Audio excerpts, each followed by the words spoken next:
Massacre episode. So we're very excited to have you guys join us tonight. So as we get into the episode, we're going to talk everything about Texas Chainsaw Massacre, going from Leatherface all the way down to the whatever you want to call them, the remake sequels. But whatever. I'm sure that you love Texas Chainsaw Massacre. We sure as shit love the Texas Chainsaw Massacre, and we're going to talk everything about the Texas Chainsaw Massacre. So let's give it to you tonight. My name is Brian Enright. You can find me on Facebook at Brian Enright or Instagram and Twitter at The Horror Jew. Up next, we have Baron Craze. Baron, good evening. Greetings all. You can stalk me on Twitter under Baron_Craze, or find me on Facebook under Baron Craze or the Baron's Crypt. Hey, one big thanks out to everybody for the well wishes. I'm fine from the accident. Satan Spawn will not die. So there you go. Back to you, Brian. Thank you very much, Baron. Up next, we have Jared Letourneau. Jared, good evening. Good evening, Brian. How are you? Can't complain. Wonderful. Good evening to all you guys at home and the Syndicate among us. You guys can follow me at Jared Letourneau on Facebook or zombie_survivor on Twitter. All right. Thank you very much, Jared. Up next, we have Morgan Jewell. Morgan, good evening. Hello, and you can follow me on Twitter at Morgan_Jewell_S. All right. Thank you very much, Morgan. And up next, we have Sci-Fi's very own Uncle Rayzilla. Uncle Rayzilla, good evening. Hey there, Brian. Hey there, horror movie fans. It's your old Uncle Rayzilla coming to you heavily medicated from his secret lair located somewhere off exit 18E of the New Jersey Turnpike. Kids, listen to me. If you want to take a look at my very stupid Facebook page, please look me up at Ray Canella, or you could follow me on Twitter at RayzillaNJ. Back to you, Brian. All right. Thank you very much, Uncle Rayzilla. And last but not least, we have our president, Ray Zor. Ray, good evening. Good evening, everyone. Good evening. How you doing? Good evening. I'm in a rare mood, I guess, a little bit. But if you want, you can follow me on the Twitter at Razor_33. You can find me on Facebook at Rage of Razor. And then you can also follow Gorilla Comics, the comic company that I own. If you want to read comics, please do. Back to you, Brian. All right, thank you very much. And we have a special guest tonight, John Dugan, who will be joining us in our Facebook chat session due to some technical errors. We unfortunately cannot get him on tonight's live show, but he will be here live in our Facebook chat to talk about, of course, the Texas Chainsaw Massacre, future projects, and so ever. But right now, we're going to get into it. We have a couple reviews for you. Jared has his reviews that he does every week for the HorrorSyndicate.com. Jared, talk about your reviews that you do.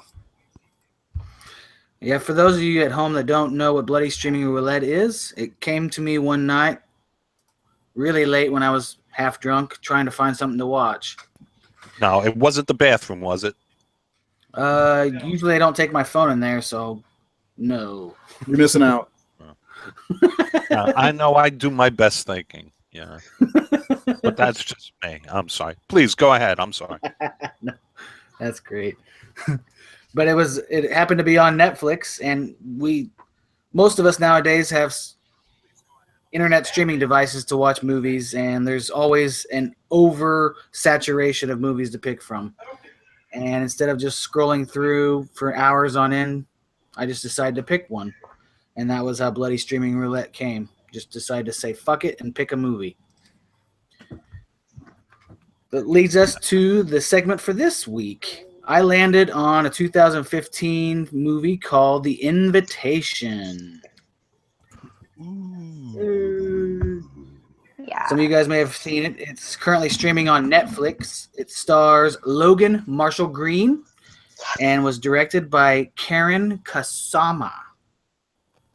It looks interesting. It's a dinner party, and some secrets and things come about. That's all I know about it. Mm-hmm. Secrets and things. Secrets and other things. Oh, I know. But I know a couple of folks on the Syndicate. It is a horror film, right? Yeah. Just making It says thriller, mystery, drama on IMDb also. So I'd say it's borderline horror, a horror movie based off the rating. Have you seen it, was- Morgan? Yes, I have. It is fantastic. Oh, there you go. Is it a There you horror go, movie? kids. Is it a horror movie, Morgan? I mean, counted it as horror, but I think y'all would probably count it as just a thriller, because I know y'all like don't count a lot of things that I count as horror. So It was definitely in the horror section of Netflix. So I mean, they think it's horror. So well, I count there it. you go. But if you guys are interested in hearing my verdict or reading my verdict, check out the website this weekend. I'm stoked. Back to you, Brian. All right, thank you very much, Jared. Those who are watching right now, we're having some broadcasting issues. It's common, extremely common, especially since if you're from the East Coast right now in the Jersey, Philadelphia area where we're having a storm. But please hang in there. If we do lose you, we will immediately send up another video link so you can watch the rest of our show. So just hang in there. I promise you we have a lot to deliver for tonight. You're gonna come back, don't you worry. It's gonna be all right. Just sit down. You're gonna feel better, and everything's gonna be fine. So Relax. So actually, take a break. We'll be back in 2 minutes. I promise. What happened? What happened? It's okay. Relax. We're taking a commercial break. Do you have something going on Facebook, Brian? No, it's just the weather here. Oh, that sucks. That's okay. YouTubers, we're having weather difficulties. That's okay though, because we are going back live. Copy. It's bad. It's bad by you, Brian. Yes, it is. See, I'm well north of you. I'm a good 2 hours north of you, and it's pretty much okay around here. That's good. But it was pouring earlier. Is one of you guys watching on YouTube right now, or is it somebody? Is it an actual person? I think it might be an actual An person. actual person. I'm not watching on YouTube. Hey, YouTubers, thanks for hanging in there. Storms rolling through New Jersey. We have highs, we have lows, we have, enough about the community. Hope you're in hope the weather's fine where you are. To all our friends out there in Canada and our 2 or 3 friends in Mexico, want to say hi to the gang up in Saskatchewan. There's only Of course, 2. all my buddies in Bayonne, all my good friends in Bayonne and in Jersey City. So it's the weather. We didn't get cut by some other force. Nope. Some other force. It seems that it's not working on Facebook, according to a couple people. It says the video It's- ended. The video did end. Yes. Yes, it did. It ended. I'm taking care of that's all that right. right now. Son of a bitch. And here we go. We got him. Hey. Hello there, What the Mr. fuck, John Moody. Oh my god. All of a sudden, There we go. There we go. Oh, hey. There we go. Oh, this is gonna be great. This is gonna be great to go back to. We actually just stopped No, streaming. really, for- because I'm like really pissed off. So, and no, I really am. My head was about ready to explode. So Oh, I'm boy. always a good interview when I'm really fucking pissed off. Oh man. Well, that's I'm sorry that Google Hangouts was causing such an issue for you. All of a sudden, I just thought, well, all that, and I was looking at all the different links that you sent me and everything, and all of a sudden, the thing came up, join conversation. I was like, well, that had never been there before. I think I'll push that. So, All right. So, John, hang tight. I'm gonna have to restart my internet. You guys keep talking amongst yourselves. why do you have to do that? because I'm having some issues because I'm hosting the show right now. No, you guys are good though. You guys are good. Hang tight. Get yourself something to drink. We're gonna have a great episode. I promise. Grab a I'll be right snack. back. Grab a snack. I will be beverage. right back. Grab a beverage of your choice. Some of us drink the hard stuff. Some of us have simple bottles of water. Coffee will do. My father would tell me that caffeine is the only friend I'll ever have. Yeah. Here's my beer koozie. Let's see. What do you got there? Ah, and very nice. It's almost like Motorhead. Motorhead meets Pinhead. It's just Pinhead. Yeah, it's Pinhead. And then it's Very like, cool. but it's like a frat boy thing on the other sides. There you go. Nice. It was free anyway.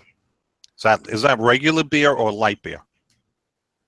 Light beer. Why the fuck would I drink light beer? Well, you know what they say? I'm fat? No, seriously, you're saying I'm overweight? No, you know what they say about light beer. I'll have to do this now. There. See? There you go. No, light beer is a lot like making love in the canoe.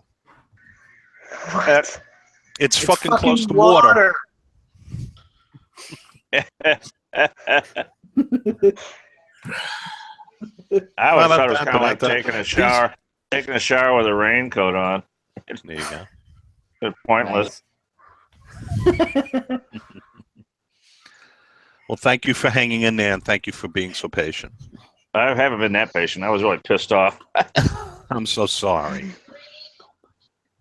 Well, we've been looking forward to it. So I get asked to do a lot of this stuff, and for free. And my thing is always, okay, just make it effortless, and I'll do it. Mm-hmm.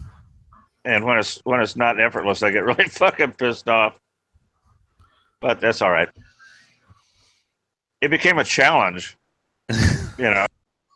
It was like, okay, I'm not too old to figure out how to do this. I can do this. So. Yeah, it's been a learning curve for me too. I don't normally do this. I do this once a week with these guys, but really they kind of steer the thing, and so it's been a big learning curve for me. Yeah, well, I just graduated from a flip phone in November, so. Hey, kicking and screaming into the 21st century. I miss my flip phone. It went right in my pocket, and it made phone calls, Oh,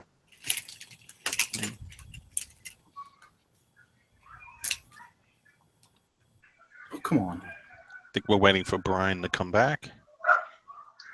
No, I'm getting my movie set up that I watch while we... So we got Ray. That's me. Well, We're two there's Rays. two of you, remember? And two Morgan. Rays.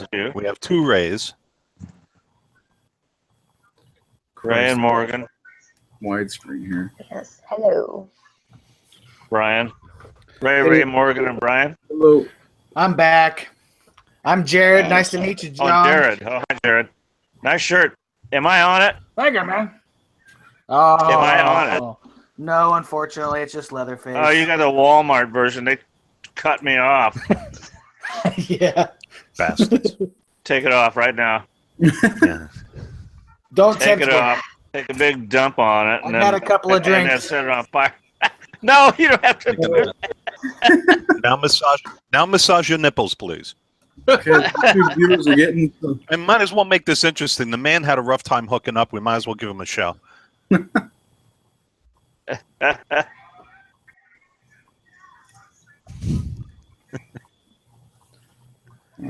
right. Oh, he may have a shirt with you on it, John. That's what he might be doing. Very glad to see Jared topless today. No, I'm sorry. Oh, well. But he isn't wearing pants, so, that's exciting. That's the glory of radio. The wonderful thing about radio is you do it naked. Oh, I got nothing on underneath all this. Please don't show us, Ray. Like a little gold bond, a little medicated powder, and that's about it. newscasters never wear any pants, I don't think. No need. really expensive jacket, nice shirt and tie, you're good. When I worked in 30 Rock, when I worked There you go. with NBC, when I worked with NBC in 30 Rock, we would see Sue Simmons, the local anchor woman, and she was a very attractive woman, but she had a tremendous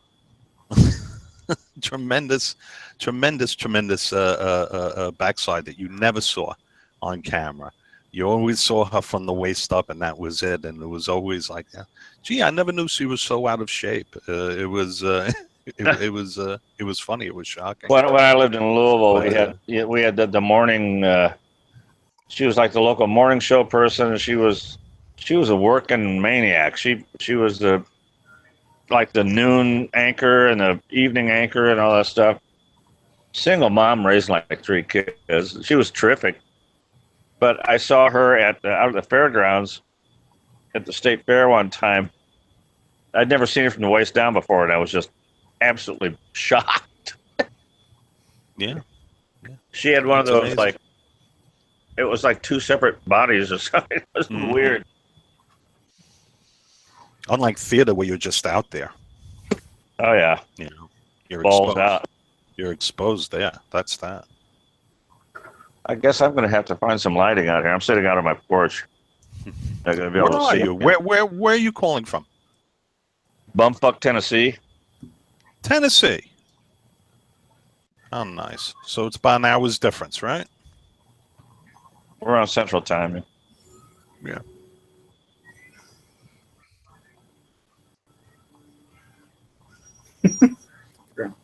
About this movie. There you go. Get it out now, guys. I've got Either that or save it for the show. I don't give a shit. we've got the Texas Chainsaw Massacre Next Generation playing while I'm waiting. Oh God. There you go. The Next Generation. There you go. One of There you one of Renee Zellweger's better performances. Who the fuck is Renee Zellweger? Yeah, I got to spend the day with Renee. She was really quite sweet. She was only 22 years old, and I was 40. All right. What the fuck? Okay. Now we got Brian. Yep, we're good. Hey, it's Brian. Hey, it's me. Do you guys want another intro video, or you just want to start this shit? How much did they see before we went off? It was very glitchy. The whole entire thing. Oh, if you want to rewind and start from the top, I don't care. All right, fuck it. Might as well, right? Yeah, exactly. What say you, Ray? Huh? You want to just start over, Ray? That's fine. Or just pick it up where we left off? Let's just start over. Okie dokie, Smokey. Am I your only guest? You are our first guest ever. All the Hey, others we were gonna died. have one last week, okay? All the because of me. others died. So consider yourself lucky. Many of them exploded, and Kidding me?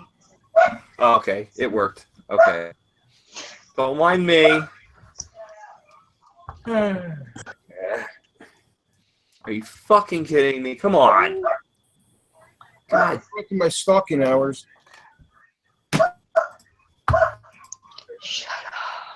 What the fuck?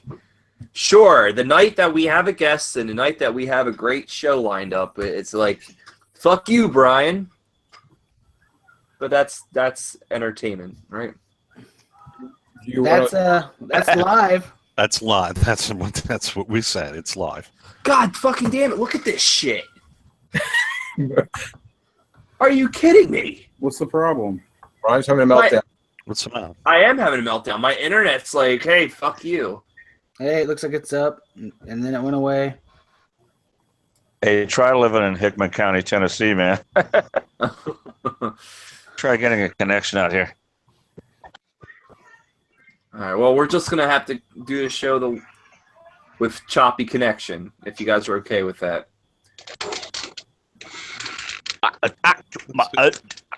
But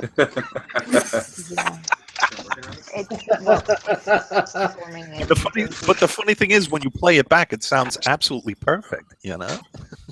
Yeah. Yeah, it does. All right. What if I close Skype? that was Hello. Stacy there. Just Hello, Mrs. Dugan. Hello, ma'am. Sorry for All the right. intrusion. called you, ma'am. Don't you ever call her ma'am? She's not that old. I'm old. I'm old-fashioned. You know. I'm one of the elder members of the syndicate. So Okay. Let me see if I can get this. I'm this married. I'm gadget married. going here. John. I'm married 30 years this year. Brian, what's the word? It's starting. Okay, so the one that's up I've now been is the married one since we I was 24 years old That to was 4 the different women, but I've been married since I was 24 years old. Attaboy. Attaboy. Always on the lookout for the next future Mrs. Dugan, right? Yeah. As I had a friend.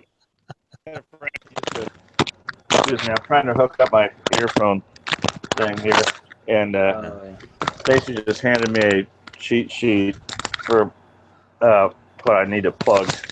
Yes. Go ahead. Give me a second. Does right and left matter? I don't know. Only when driving. Oh, there we go. True. Nice. But what the hell was I talking about anyway? All right. Intro's playing. Let's do this shit real quick. There we go.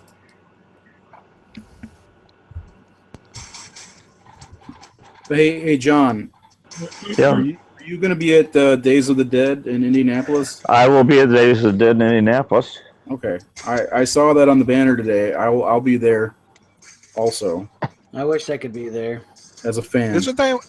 Aren't you from Indiana, John? Yes, I am. I am originally from West Central Yeah, Indiana. but turn off the internet connection.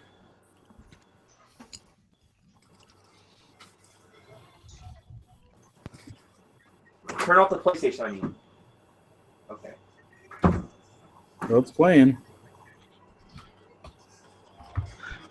So when I was in the second grade, I loved my second grade teacher. Huh. She was so sweet. Years later, she was in the same nursing home as my father. She tried to hit on me. Oh, Really creepy. Really? there you go. Really. Are we on yet? We've still got a little bit of an intro playing. Internet So on when I my, was internet on my side is what is the intro? it's a montage of all of the first 4 Texas Chainsaw Massacre movies. Okay. Death scenes, dancing scenes. There's a scene where you're licking Marilyn Burns' finger. You know, Yeah, fingers. the infamous finger scene. That tastes good. What? Her finger. Oh yeah. Oh my God. I really had the only thing resembling sex in the whole movie.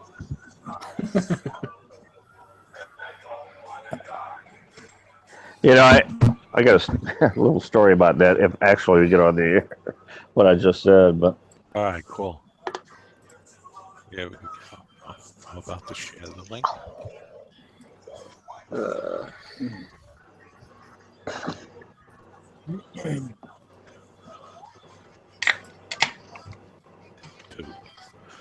Take 2, the Horror Syndicate.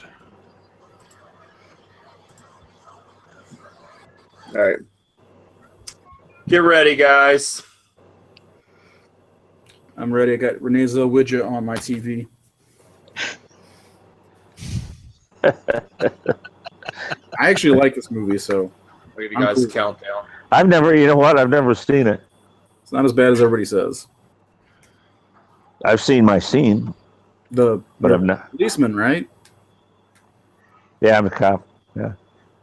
Yeah. All right, so we're going to try this again. Thank you for hanging in there. We got a Texas Chainsaw Massacre episode for you, and we have our special guest here tonight, Mr. John Dugan. Hello, John Dugan. How you doing tonight? I'm fine, thanks. Well, thank you for joining I'm us. really pissed off. I'll get over. Hey, it happens. But I'm glad that you're here joining us as we go through this internet connection errors and The issues. beatings will continue until morale improves. That's all. Exactly. So we're going to get into the episode. My name is Brian Enright. We'll introduce ourselves again. My name is Brian Enright. You can find me at Brian Enright on Facebook or HorrorJew on Instagram and Twitter. Up next, we have Baron Craze. Baron, good evening. Greetings all. You can stalk me on Twitter under Baron_Craze and also on Facebook under Baron Craze. And of course, there's the Baron's Crypt, also found on Facebook. Thanks, Brian. You're very welcome. Up next, we have Jared Letourneau. Jared, good evening. Good evening, Brian and Syndicate at home. You guys can follow me on Facebook at Jared Letourneau or Zombie_Survivor on Twitter.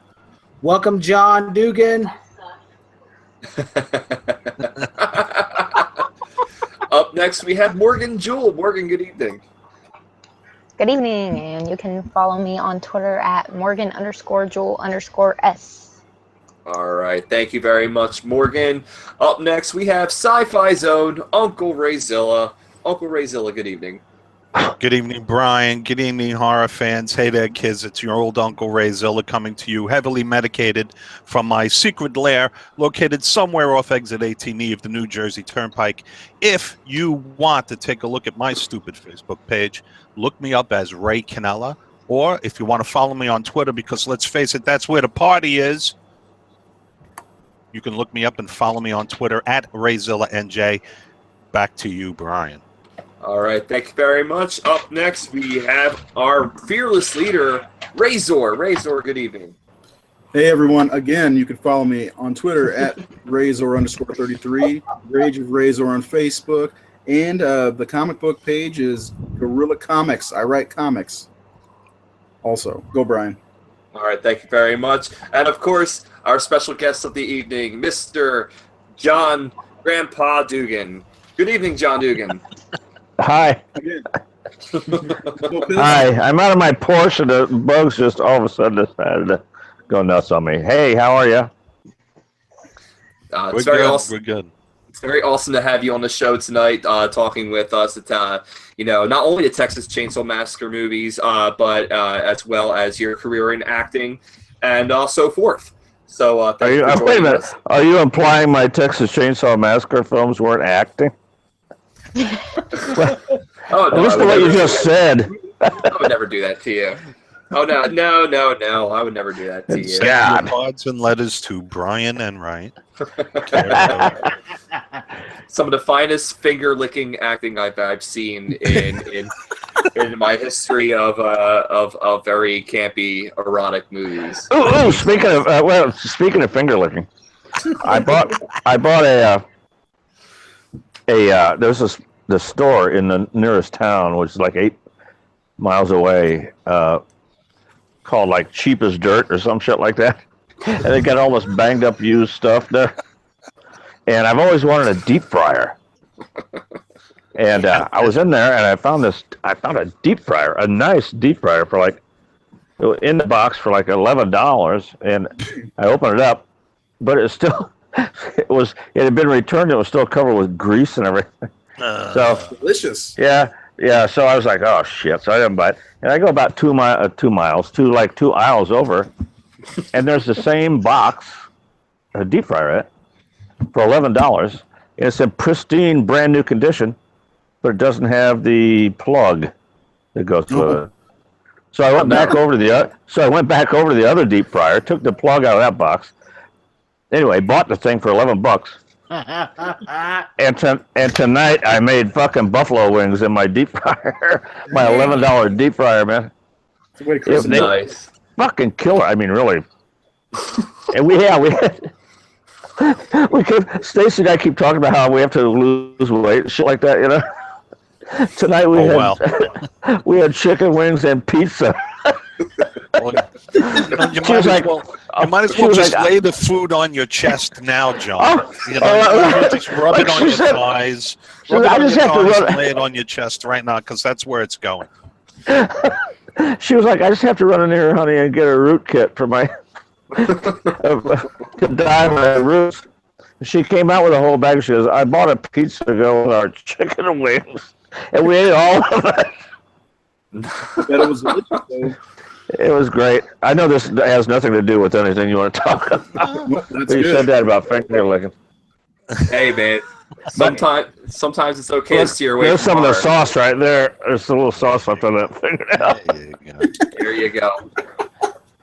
There you go. And that's the important thing about this lesson.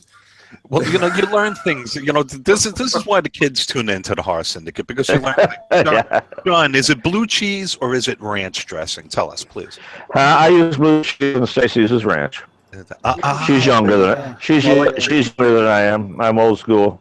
Okay, but She's that's what she's keeps way the younger than me. relationship. That's what keeps the relationship going. You're blue cheese and she's ranch. Or just blue cheese in general. Yeah, kind of.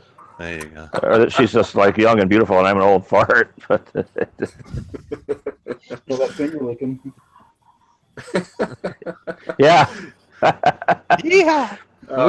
We also learned some nice bargain shopping tips. Yeah. This is The true. first box is not good. Always move to the next one. That's right. And It's like a friend. $11 fryers out there apparently somewhere that I'm missing out on that I can't seem to get a hold of. Oh yeah, this is like a $40 fryer for $11 I got. Probably the worst thing I could have done for my health, but who gives a rat's ass, really?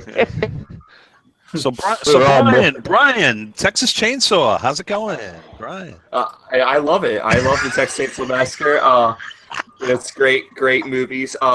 Before we get into our discussion, we have a couple of things we're going to cover.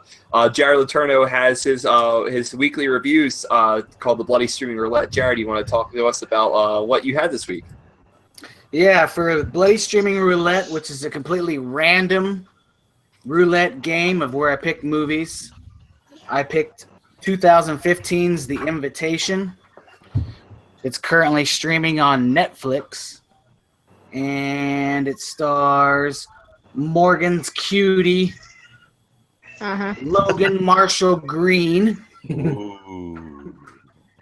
I haven't seen it, but a couple of the other syndicates have seen it, so I mean, they've already given their thumbs up of approval. I really Well, don't know. apparently Morgan's seen it. Like Morgan ran out the first morning, probably. To see it. Gotcha. Well, apparently it's got her like Morgan. crushing it. Yeah. Morgan's Dream Boy is in this thing or something. She's got a lot of dream boys. She's got a couple.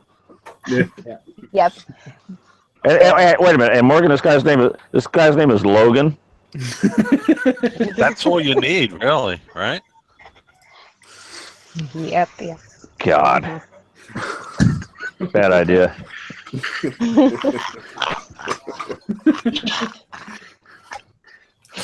All right.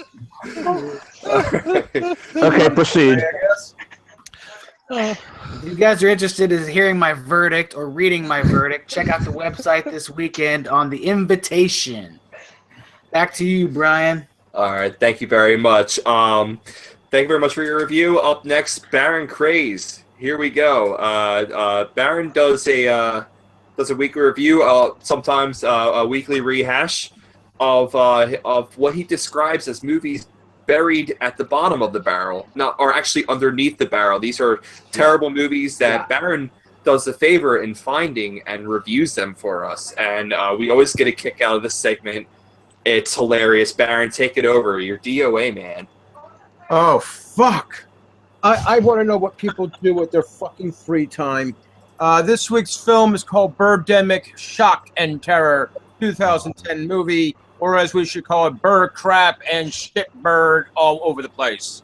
This film is total crap. It's leaving rotten eggs everywhere. Bird remains are every place. This is why we have duck season. This is why we have bird season. We shoot the shit out of these things. We don't need any more bird crap, but hey, here's this movie. And yes, it is true. I did review part 2 first, but just because of DOA, we go from the worst to the best, and we're still stuck in the 1.8 and 7 films. These movies are that bad out of a 10. They're completely terrible. They make anything that's finger-looking good out there you sound even better. This movie is shit. You have people who are fighting birds with goddamn fucking plastic hangers. Honest, they're plastic hangers. We find out there's a Mustang this son of a bitch drives that seems to get 100 miles to the gallon. It is 100% electric. Sorry, folks, doesn't exist. Although Mustang is going to have an electric car somewhere around 2020, just to let you have the fun about those shits and giggles. Now let's see what else we can talk about. Let's see, when the film starts, the camera is slanted as it's all going downhill very quickly in this movie. We have the head title card to be supporting cast.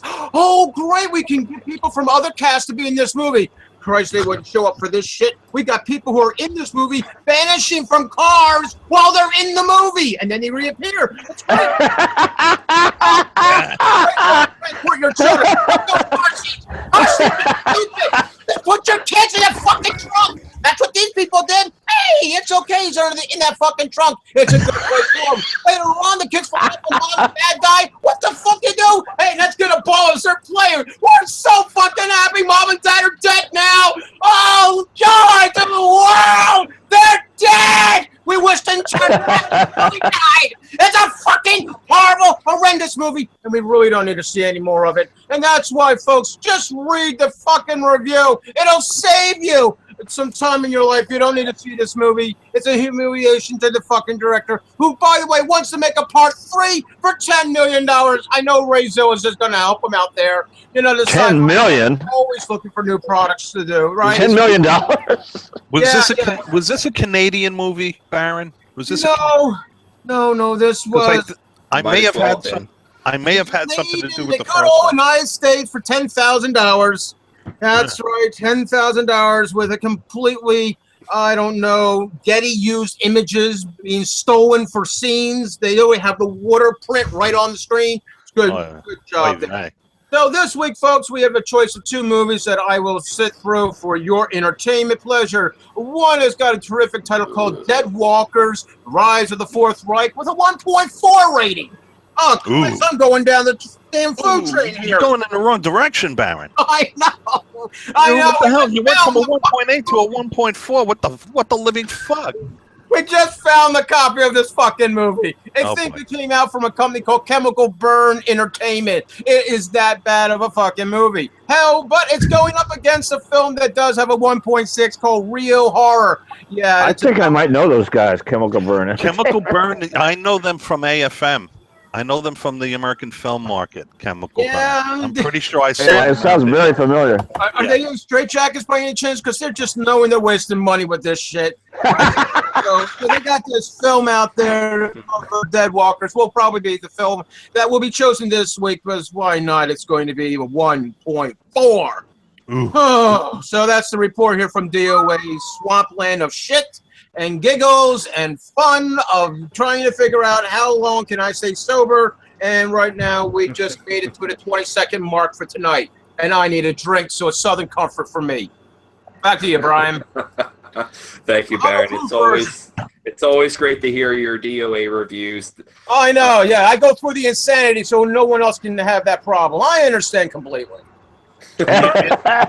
And kids always, as usual, send your prescriptions to Baron Craze.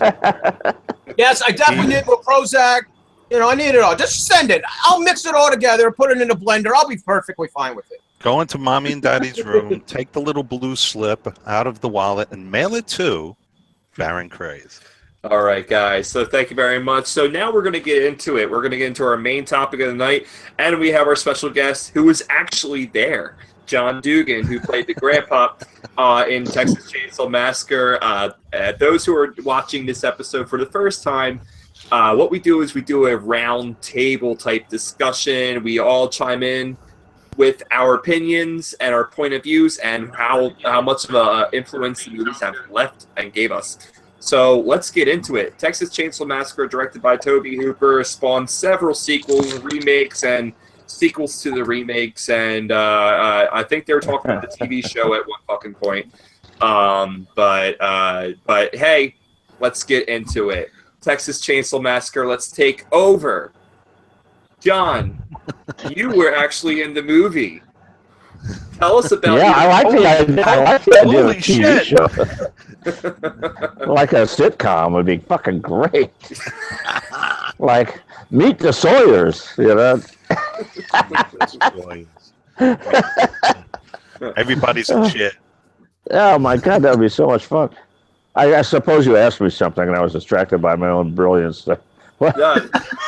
Hey, getting distracted by brilliance is something I have to live with every day. So I totally agree with. I totally agree with you there. We understand. That was an alley oop.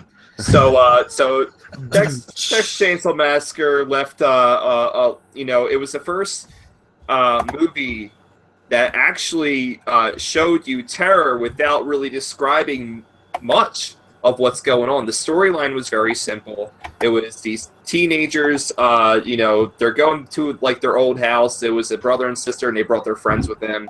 And the house down the acre was home of the family of cannibals, which yourself was the grandfather, and that crazy last 25 minutes of the movie where it just goes from 1 to 100 really fast. It was the first time we saw a movie like that where it just brought sheer terror and didn't give you any answers why. So I think that's what really resonated with the Texas Chainsaw Massacre. Even to this day, it's still, you watch the movie and you say to yourself, "Holy shit, that is the most disturbing fucking movie I've ever seen." And that includes movies like Serbian Film and I don't know. Good movie. Cannibal Holocaust. That's a great movie. So, but yeah, I want to hear from you. How was your experience on the movie? Back in the times where horror was, it was changing gears a little bit, going from, the psychedelic Universal monster movies into these slashers. Well, horror was more underground, I think, in the era of Texas Chainsaw Massacre. There hadn't been a lot done for. I don't think there had been a real theatrical release of a horror film in quite a while before Chainsaw came along. It had kind of fallen out of favor, I think. I agree. If you look at the context, if you look at it within the context of the era in the 1970s, there was, what are we talking, 70, 73, 74, horror was somewhat of a rather underground thing. You had films like Wes Craven's Last House on the Left. You had, things like Last House on Dead End Street. You had the original exactly. Somewhere along maybe the early 60s. I grew up in the 50s and the 60s, and I watched horror films every Saturday at the local little movie theater in the local little town that I lived in. At the matinee, there'd be a double feature, and it was always horror, the Saturday matinee. And it was always jammed with kids, And it was like 25 cents if you were under 12. And if you were over 12, it was 75 cents. But and then after maybe 1962 or 63 or something, there weren't a lot of new horror films made. It's just you had a lot of the Roger Corman stuff. You had a lot of the Edgar Allan Poe stuff coming out, and then that all stopped in the early 60s though. All the Edgar Allan Poe stuff, all the stuff that Vincent Price was in, that was the early 60s. Yeah. Because by the time I was in high school, they weren't doing that stuff anymore. By the time I was in junior high school, probably. I think I don't know. I'm sure somebody knows. But I'm sure somebody in the... Exorcist was the year before, 73. Yeah, The Exorcist was... But that was a major thing. That was a big tentpole major. Yeah, that wasn't a horror film as much as a fucking... Catholic freak out thing. I was in theater school at the time, when that was released, and in Chicago, which is a highly Catholic city, and boy, all the Catholic girls were just freaked. A lot of them had to, I had to leave this theater. It's all true. It's all true. So yeah, right, yeah, no. So you could just grab yourself a Catholic girl and console her. I'll take care of you, baby. Oh, poor baby. Here, let me. I'll protect you. Let me tell you what Michael said to the Corinth. Let me. Wait a minute. I was starting to get carried away. You cut me off. Yeah, baby. Yeah. Oh, yeah. No.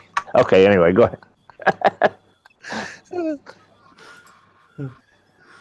That's fantastic. Okay, I'm done. Well, it's now, the 70s. American cinema in the 70s really kind of turns rather dark. Even the mainstream stuff. In my belief, anyway, it's very much a reflection of the era. The Vietnam War is winding down, and American cinema in the 70s. A lot of people feel that was the last great decade for cinema. You had the French Connection and The Godfather, and pardon me, such strong films with anti-heroes, with Bush Cassidy, the Syndicate Kid, that sort of thing. Exactly, and holding a mirror to the times, and to go back to the Wes Craven film, Last House on the Left, and of course your film, Texas Chainsaw Massacre, where these are, it's not just horror, but for some, it starts to lean into an area of depravity. And we see that it's funny because in contemporary cinema we've kind of gone back to that era, but in the 70s it just felt well, first of all, it was something that we weren't accustomed to seeing in horror. That level of where it's not a monster from outer space, it's not some gelatinous substance, it's not some mythological creature, it's people, your next door neighbor, people doing terrible things to other people, and it wasn't Night of the Living Dead or anything fantastical like that, More real. Yeah, absolutely. And so that sort of starkness, I think, is what made that film strike a responsive chord in audiences and stuck with them and remained with them.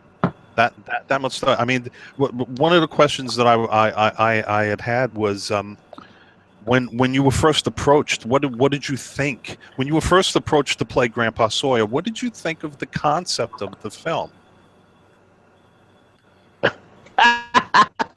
Are you serious? How did it strike you? It's like, great, I'm going to make a movie. You were young. I right? didn't even get a script until I got to Texas. So I don't know if you know this, but Hanko was my brother-in-law. He was married to my sister. Ah. Really? And I was doing theater in Chicago. Yes. And he called me. I was doing a children's play at the deal for the summer. There you go. Called The Taradiddle Tales. Yeah, oh no shit, man. The Taradiddle Tales was the name of it. And I was dressed up in green and yellow tights, party color tights, like green on this side, yellow on this side, then down below, yellow on this side and green on this side, and dancing around and entertaining children 2 shows a day week. We were dark on Monday, as is tradition in the theater. We were dark on Monday. 2 shows a day, 6 days a week for like $175. So it was like $12.50 a show. Wow. But I got, so Kim called and said he would I like to come and do this film. Actually said, hey man, are you crazy? It was the 70s, Hey man, you crazy? I said, yeah, I'm crazy. Why? I got something I want you to do. It's kind of crazy. I'm all about crazy. And so anyway, he told me that he had a 2 roles, actually. I played 2 roles in the film. And one was pretty much cut out. But I had a small role at the at the cemetery. I played Teenage Cowboy #1. Yeah, Teenage Cowboy. Teenage Cowboy #1. There were two of us. Oh, #1. There was Teenage Cowboy #1, Teenage Cowboy #2, and then there was Tall Cowboy. Hey. Yeah. So I was Teenage Cowboy #1, but all you see now is in the film is the back of my head, or my back. I'm wearing like a wife beater and a cowboy hat. But I do have a photo for sale that is, if you'd like to purchase it, that is me as Teenage Cowboy #1. Uh-oh. As a pretty boy in a cowboy hat and a wife beater. Is that going to be a David bit? Yeah, baby. What was the fucking question? Oh. I'm sorry, Ray. I really digress. It's one of my quirks. No, I please. get going and I start backing up. But You have. so anyway, I went and told the producer of the Taradiddle Tales, Bella Itkin. She was this old Russian woman, a real pain in the ass, old hag. And she had one bad eye that looked off one direction, and there was always some kind of like goop. There was always some kind of like yellow custard running out of the corner of it, you know. A real Anyway. look. Sounds like yeah. Classy gal. And she said when I told her about the role, and I told her that it was a makeup thing, a heavy makeup thing, she said, in a Russian accent, said, Roddy McDowell would never have done Planet of the Apes if he had not been an established actor first. So immediately, as soon as I got in the film business, I was compared to Roddy McDowell, which is like pretty fucking cool. Yeah, high praise already. Yeah. And so I went to Texas and did Chainsaw. So like the first half of the summer, I was dancing around in tights, entertaining children. And the second half of the summer, I was like hitting a chick over the head with a sledgehammer. An improvement. Oh yeah, no shit. Sorry, I'm outside on my porch. Were you Get back. still? Were you? Get me Still, behind me. were you still studying? I got paid for both gigs, by the way. Oh, there you go. Were Yeah, you I went back. studying? I did one more year of theater school after that summer. Yeah. You did do that. So in the middle of you were doing your studies in Chicago. You had a little gig going on. You got the call to do Texas Chainsaw. You ran down there and you did it. The movie. So you're still in school at this point. So Yeah. the movie gets released. Let's fast forward. The movie gets released. Yeah. What did the family think after they saw the film? What was their reaction? Well, my mother was, of course, proud, and my father just thought I was a fucking idiot. Isn't that pretty much the family dynamic? Your mother always, loves anything you do, and your old man just thinks you're a fucking idiot. All that tuition money. Well, at least if you have an Irish old man, you're just a fucking idiot.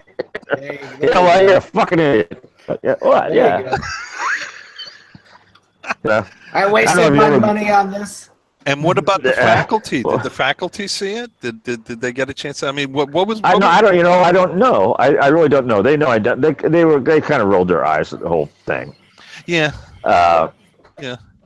Because they had a lot of faith in me. I was like, well, I still am actually, but I was like I'm a good actor, and I was a serious.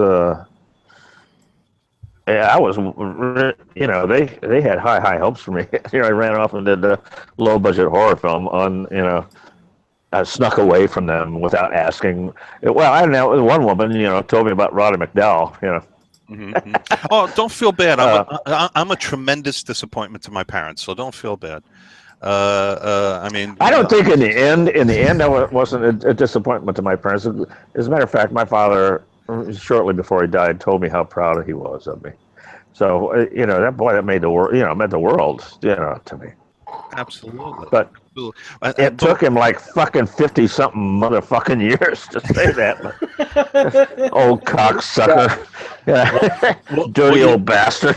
You did say he was Irish, right? Oh, God. Well, my grandparents immigrated from Ireland to Indianapolis, Indiana. So and my father was the firstborn here. He was the first in our family born here. So. Well, then, what inspired you to study acting? There are people that just want to like be in. There are those that are seeking fame and want to be in the business. But you chose it as not just as a career, but you chose to study acting. What inspired you to do that? Man, that's a tough question. Well, was it the family business? My father was a drummer. My father was an entertainer, so I went into it that way. No, there wasn't a lot of performing stuff in my family. No, really. No, my folks were both talkers though, and very very well read, and my father was just a brilliant guy, but he was more linear thinking. He was more like a science math kind of dude, And my mother was really this kind of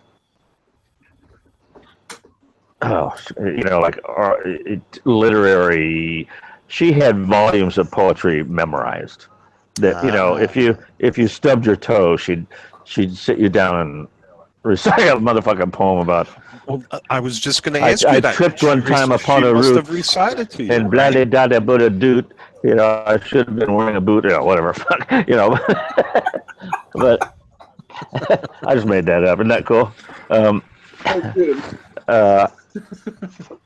So I, it was a pretty literary family. My father, felt that words were power, and knowledge was power, and there were 5 kids, and we all always ate together. All of us, 7 people at the table. We were in deep shit if you didn't come home for dinner.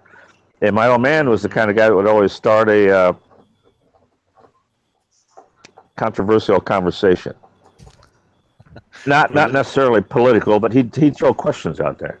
And then we'd all say what we thought the answers were. And when we reached an impasse, he'd say, go grab the... he'd point at one of us and go get the P's out of the encyclopedias. And you bring out that volume, and we'd look it up at the dinner table, and then somebody would read the definition, and we'd talk about that. Pretty neat family, really. It sounds like you were taught yeah, but what that has to do with, I was, absolutely. But what it has to do with acting, I don't know. I didn't know what I was going to do, and I was in high school. And I was always outgoing, I was like the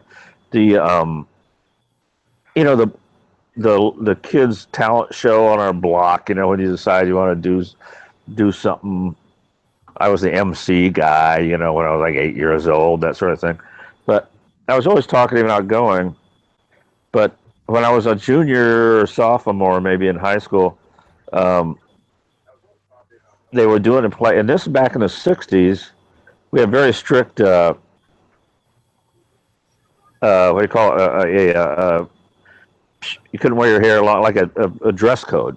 Oh, right. And boys had to have their hair above their eyebrows, above their ears, above their collar, and you had to have a shirt with a collar on it and all that stuff. Well, they were doing a play, the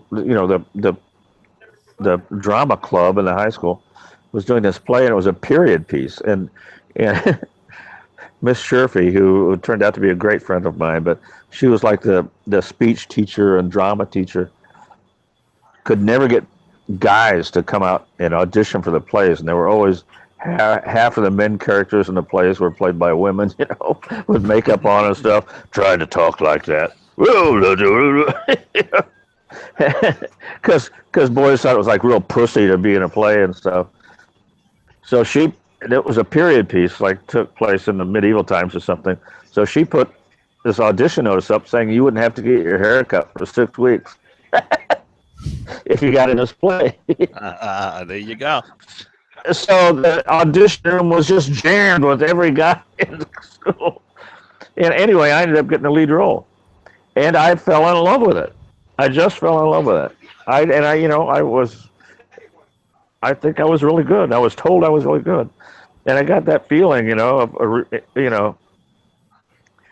interacting with the audience. Not interacting, but feeling the reaction from the audience, and Mm-hmm. so I thought maybe this is something I can do. Hadn't figured out what I really wanted to do yet, so that's kind of what happened. But the study atmosphere, gave you the discipline. I think the study atmosphere gives you the discipline to then really go after, whether it's acting or architecture or whatever. The way that you were raised, you were given the tools to sit down and study something. I think you turned out, you turned out to be a creative. And there's no aunt, no uncle, nobody in the past that was a vaudeville, anything like that. Not that I know of, though. No, my late sister Paula, was a marvelous artist and sculptor, and she did because I think it's a gene. I stone really and stone and chisel work and everything. So I had a sister who was very artistic.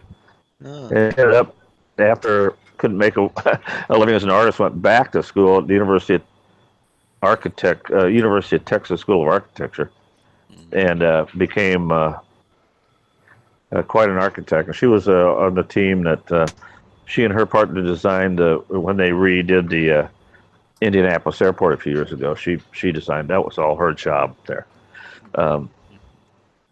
And she passed away of blastoma a few years ago. But she was a marvelous artist. But so 2 out of 5 of us, it turned out to be relatively creative. Very cool. Very cool. All right. So to circle back to the movie for a minute. So the movie gets released, and one of the things that I find that there's a phenomenon about the original Texas Chainsaw Massacre that I happen to find very fascinating is that people always say what a gory movie it is. I can't watch. No, it is not a bloody movie. And isn't it? And, There's and no the blood. thing is that I've seen more blood the last time I cut myself shaving, but there's this phenomenon. Is that second shin down there at Lucy's area? Yes. Yeah, I got that 3 or 4. That cuts really easy, doesn't it? I do that too. Yeah, and particularly around my cat, I get I know. Oh yeah. Well, I get this under this armpit there thing. Yeah, we won't go into that. But how about your ass? You ever cut your ass shaving? Well, John, you'd have to ask my wife that, actually. Oh my God. I'm letting you in the vault here, John,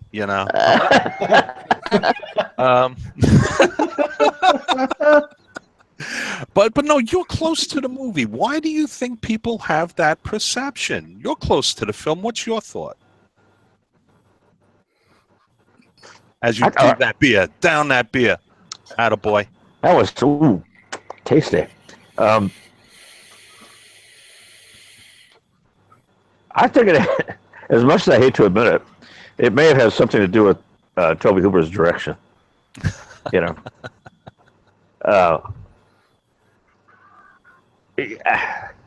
must be what the deal is. I don't know. And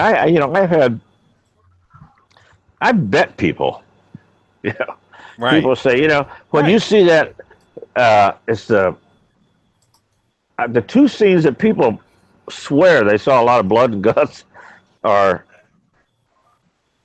gets killed, and when Paul Partain buys it, in the wheelchair in the woods, or out in the mesquite, and then when Terry McMinn gets hung on the meat hook. Right. People swear they see that hook go into her back. Well, it's not till the end of the movie on Marilyn Burns where there's a lot of blood. Yeah, she was covered in it. Yeah. But people say, when you see that hook go into her back, oh man, I almost threw up seeing that hook go into her back. I say, you didn't see the hook go into her back. It goes right in her back. No, you see her react to the hook going in her back, but you do not see the hook going in her back. This reverse, and it's the same thing when Paul Partain gets killed, when Franklin buys it. say, man, he just splits that guy in the wheelchair, splits him in half, and the guts are flying. Shoves a chainsaw right into his guts. So you don't see that. It's all shot from behind. Mm-hmm. And when you tell them it's their own sick fucking mind, and I have said that before, I've said this. No, it's your own sick fucking mind, man. It's the You Mandela didn't see effect. that. That image was in your own sick fucking brain. They go, "Hey, man, chill out." Well, that's all part of it's all part of I guess it's called psychological closure, where you just your brain puts together the events in a sequence, and that's just what it's What you Janet, visualize. it's Janet Leigh in the shower. You think that you see Janet Leigh get stabbed, but the blade never penetrates the skin. And you just see the blood going down the drain. Right. So in your mind, then I think it's referred to as psychological closure, where your brain puts together the series of events, even though visually pieces of those events are missing. You're going to bring it all together in your mind anyway, and it's kind of a weird phenomenon. But I come across it all the time with Texas Chainsaw in particular. The way that Toby directed it, with his the camera angles, the editing, the sound, the music, everything. Once he got it all put together into a package, it was a suggestion that people's minds had the need to just finish the image in their own head. Visualization. Yes. Which is sometimes more scarier than just showing it. Oh shit! Your brain's a lot scarier than anything you can put on the screen. At least mine is. I don't know. Under back to the orange sunshine and going sat naked in the woods at night. Hold on there. Not that I've done that, but or that you would remember. So. Oh no, I remember. But if I had, I would remember. Yeah, I know that was my curse too. I always remembered later. That was always my issue. I don't know if these kids know what we're talking about. That's back when acid was acid, baby. Yeah, all the reference lost on younger viewers, I'm afraid. Okay. I don't want to take up all the time here chatting with them. If you guys have questions, if you guys want to ask a question, please go right ahead. I think you're doing a good job of asking all the good questions. I want to know things like what Marilyn Burns' finger tastes like, and it tastes like. Oh. And were you really a woman? That it was for once, she was a very attractive young woman. She was a very attractive older woman. She was a good friend of mine and a marvelous, sweet woman. She was hot, and I was a healthy 20-year-old man with a healthy libido, and if for 12 hours, have her sitting there, all tits and nipples, screaming, and me sucking on her finger. I must say that it's the most memorable scene of the film. It really is. That it was. It made me uncomfortable because I found it strangely arousing, and then I get simultaneously embarrassed that I found it. Oh, never mind. Now you're letting me in the vault. But the story I was going to tell you is that the last time that Ed and Gunnar and I were together, the three of us, before Gunn got sick and died, was in Connecticut. Be 2 years ago, next month, and it was the last time I saw Gunn, and we did a breakfast thing, a Q&A breakfast. People paid to have breakfast and ask us questions and all that stuff.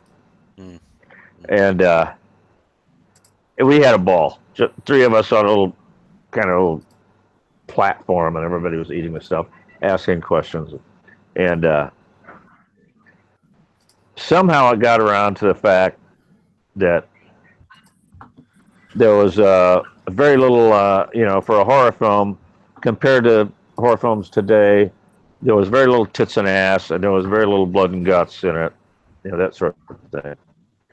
And I agreed, and I said, yeah, I did. And I really am the only person that had anything close to a sex scene, Mm-hmm.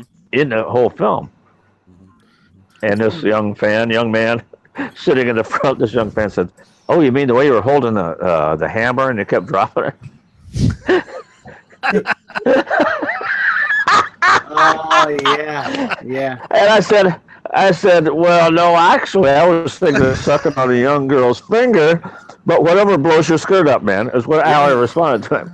I said, no, I was thinking about sucking the finger, but whatever blows your skirt up, And Gunnar started laughing. Oh, that's good. And almost couldn't stop. And I think, and I was always able to crack Gunnar up, but I really got him. And for the rest of the weekend, every time he'd look over at me from his table and go, "Whatever blows your skirt up." He just started laughing. That's a good memory. Oh man. I got to meet him in Santa Monica for the American Film Market. He had done a film, a whaling massacre movie. This is a number of years ago. This was a while ago, and I was at the market, and he was at the market. I think he was at the market with the movie. I forget. It was a very long time ago, and I got to spend a little time with him, and I was very, very, very sad to hear of his passing. That was a great guy. So, Yeah. yeah. He was for the evening that I spent with him, he was a very nice man. Very nice man. But I have a question about the production. Go ahead, go, dude, go. John, you were a fairly young man when you played the role, right? I might have been out of the room when you said how old you were. I was 20. 20? Okay. How long were you in the makeup chair when they did the face? 7 hours. 7 hours. 7 hours the first time, and then you got to work for like 20 hours. And the second time was about five and a half. Jeez. So, but then you have to go to work. That's the thing. Like watching the film, even today, like you could never tell that somebody that is 20 years old playing that character. I hope not. No, you'd never know. Oh no, you'd never know. When I was growing up, there was the rumor was that there was a 100-year-old man, and that's why he couldn't hold the hammer up. I didn't know till later on in adulthood that it was oh really around the makeup, which I get that makes acting. That helps make the movie though, make it more realistic. Especially on the finger. Let me hear it for me.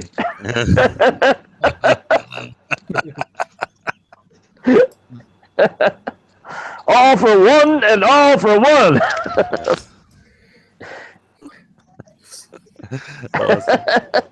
I'm sure that really tested your patience, just being able to sit in the makeup chair for that long. Well, I've gotten good at it now. You can actually, it's kind of relaxing. It's like you get pretty much a facial massage. I can sleep. I did a film with Tom Holland. I did Tom Holland and Vic Miller's new film back in September, which will be released hopefully Friday the 13th of October, called Rock, sweet. Paper, Dead. Oh, and Ari Lehman is in that. Yeah, Ari's in that. I'm in that. Yeah. What do you mean? You didn't know I? Oh yeah, Ari's in it. Yeah. Oh yeah, it's that new Ari Lehman film. Oh, Ari Lehman starring in Rock, Paper, Dead. Okay. Send your cards and letters. I'm so glad you're excited about Ari being in that. Yeah, he plays his guitar, That's just seriously, Ari's a close friend of mine. Like Rick Wakeman He really or is. something? Is he? He really is. He's a good friend of mine. Yeah, so I play Uncle Charles. I play the abusive uncle of the main character, who is pretty much the reason he's I don't know if I'm supposed to be telling you this. I just realized. Oh well, fuck it. Ooh. Oops. Spoiler alert. Okay, so my character is pretty much the reason that the bad guy is a bad guy. You know, I'm the abusive uncle that raised him. So Everybody has a hobby. what was I going to tell you? I was going to tell you something. So anyway. Okay, Ray. I told you I digress all the time. So anyway, I had one scene where I had to be like a dead, rotten dead person, and so I had to have prosthetics put on. It was 4.5 hours in the chair, and I fell asleep almost a half hour into it. I've done it so many times now. I've had so many life casts done on my face and stuff. It's really, you can just kind of, if you got a good chair, a good comfortable makeup chair, and a good makeup artist, you can just kind of drift off. Just sort of meditate on the whole thing. Yeah, you almost have to, otherwise you get kind of hinky, Well, yeah, I've heard people say they get a little jumpy, a little claustrophobic. So you managed to find a very zen way. Yeah, it's kind of a zen thing. Actually, when I learned to do that when I played Grandpa, because after about 15 hours, after the first 15 hours in the Texas heat, I had to figure out how to go away. Shut up! Haven't I told you to shut up? Shut those dogs up. Please. I'll kick your ass up. Please. What was I talking about now? Oh, I had to kind of find a happy place to go to, Otherwise, I would just wanted to dig my fingernails into the makeup and rip it off. Yeah. And no skin problems from it? No acne? Oh, yeah, I looked like I was, when they took it off the second time after I'd been in it for, Jesus, probably 26 hours or something.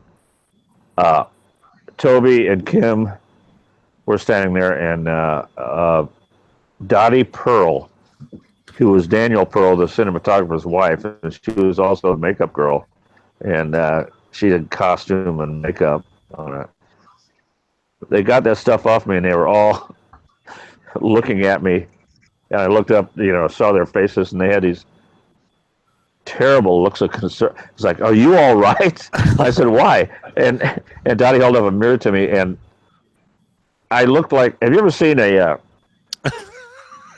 like a bird embryo laying on the sidewalk that's fallen out of a bird's fallen out of a tree and broken on the sidewalk, and there's an undeveloped little bird inside of it. Oh, yeah. and you can see all the veins underneath the skin and everything. Did you get to keep your eyebrows? Did you look like David Bowie? Did you I wish. No, that wasn't that pretty. Yeah, it was just all the color had drained out of my face. You could see all my veins and everything. It was really creepy. So, and you were shooting in Texas. So, what was the weather like? Was it hot? Hot. Oh, and under all that. And we were shooting inside that old farmhouse, and all the windows were closed and blacked out because we were shooting 24 around the clock. Holy shit! And there was no ventilation, and we were shooting old. With the actually state-of-the-art lighting we used at the time, but that shit was hot. Sure. It was really hot, so we had we probably had because I used to do lighting, let me think, we probably had a fiver, a couple of deuces, 3 aces, so you're talking about probably 12,000 watts of light blasting at you. So you're running a generator outside? Yeah, it was a Jenny out by the barn, so... So the flies were real? The flies were real, everything? The flies were absolutely real. And all the stuff, it was so hot in there, all that food, all that meat and stuff. The chicken bones and stuff. They were union flies, I imagine? Chicken bones. No, we were we weren't a union. That's right. If there would, they couldn't have treated us that way. That's true. If we would, you would have had that chicken, yeah. We would, that chicken in the bird cage would have gotten 3 breaks every hour. So that fucking chicken in the parakeet cage. One of my favorite parts of the movie. The chicken. So So after you did the movie, you went back to Chicago. You finished your studies, and you stayed in the theater there. I did. Yeah, I did 3 or 4 plays in Chicago. For a couple of years. I moved. Then I moved to LA, and maybe 2 or 3 years. I stayed there. I moved to LA, and I arrived in Los Angeles. Shit, Ray, you'd have to ask me this. God damn it. All that yellow sunshine, huh? You fucking jerk. You went to LA. You got the yellow sunshine. No, the orange sunshine. Orange sunshine was before. That was before I went to LA. I quit doing acid by then. Yeah, me too. Yeah, that was back in the '60s. I did that shit. I think I quit. I don't know. I don't remember. I've done so much of it. Okay, so it was like January 1977 when I arrived in Los Angeles. So it had been 4.5 years since since the release of the film, and Kim and Toby had both gotten a contract at Universal Studios. So I thought I'd go out there and see if they could get me some work. And I worked about 3 days the whole time I was in LA. Wow. And but I got my first job though. Got my first job 13. I remember it was 13 weeks to the day after I'd arrived. I got a 2-day film job on it was a training film for the Department of Justice or some shit. Hey. Got to work with real cops and everything. I played hippie number 2 or some shit. Yeah, but listen, to get paid to do your chosen profession, Oh, I was thrilled. Oh, yeah. Well, listen to you. You knew 13. What did you say? 13 weeks. It was 13 weeks to the day. Listen to how listen to how you remember that. That's because that meant something to you. It meant a lot. Yeah, absolutely. It's a privilege. I was fortunate enough to get to find work in my chosen profession, and I mean, it's just it's an amazing feeling. But so then we're gonna I'll help you out, and we'll fast forward a little bit, and perhaps you could tell me about the circumstances that led you to return to the Texas Chainsaw franchise. What happened there that had you coming back for what was it? Was it Texas Chainsaw 3D? Was the first one? Help me out. No. I was in that one with Renee and Matthew. Right. Next generation. You went. Can I ask a question about part 2? Why didn't they have you return? They never asked me. I don't know. Ask them. Really? Ask Toby. Ask Toby Hooper. Ask him why he didn't ask me to return. I kind of call him up. Ask him right now. I want to know. I got him on the phone down. We have him on the phone, folks. Live on our show. And then when the thing that pisses me off about that, fine, you don't want to he probably thought I was going to ask for more money, which I absolutely would have. But, when he was asked, and, why didn't he have Gunner in there? That's true. Right. I like the second movie, but the characters were, with the exception of Bill Moseley, were less intriguing. The grandpa wasn't as good, and Leatherface definitely wasn't as good. I liked part 2. I liked part 2. I've never seen part 3. I was in the 4th one, never seen it. But I actually liked part 2. I've never seen any of them except 1,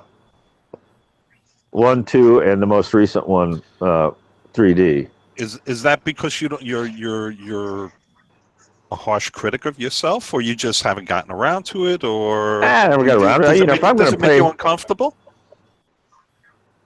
What, to see myself? Yeah.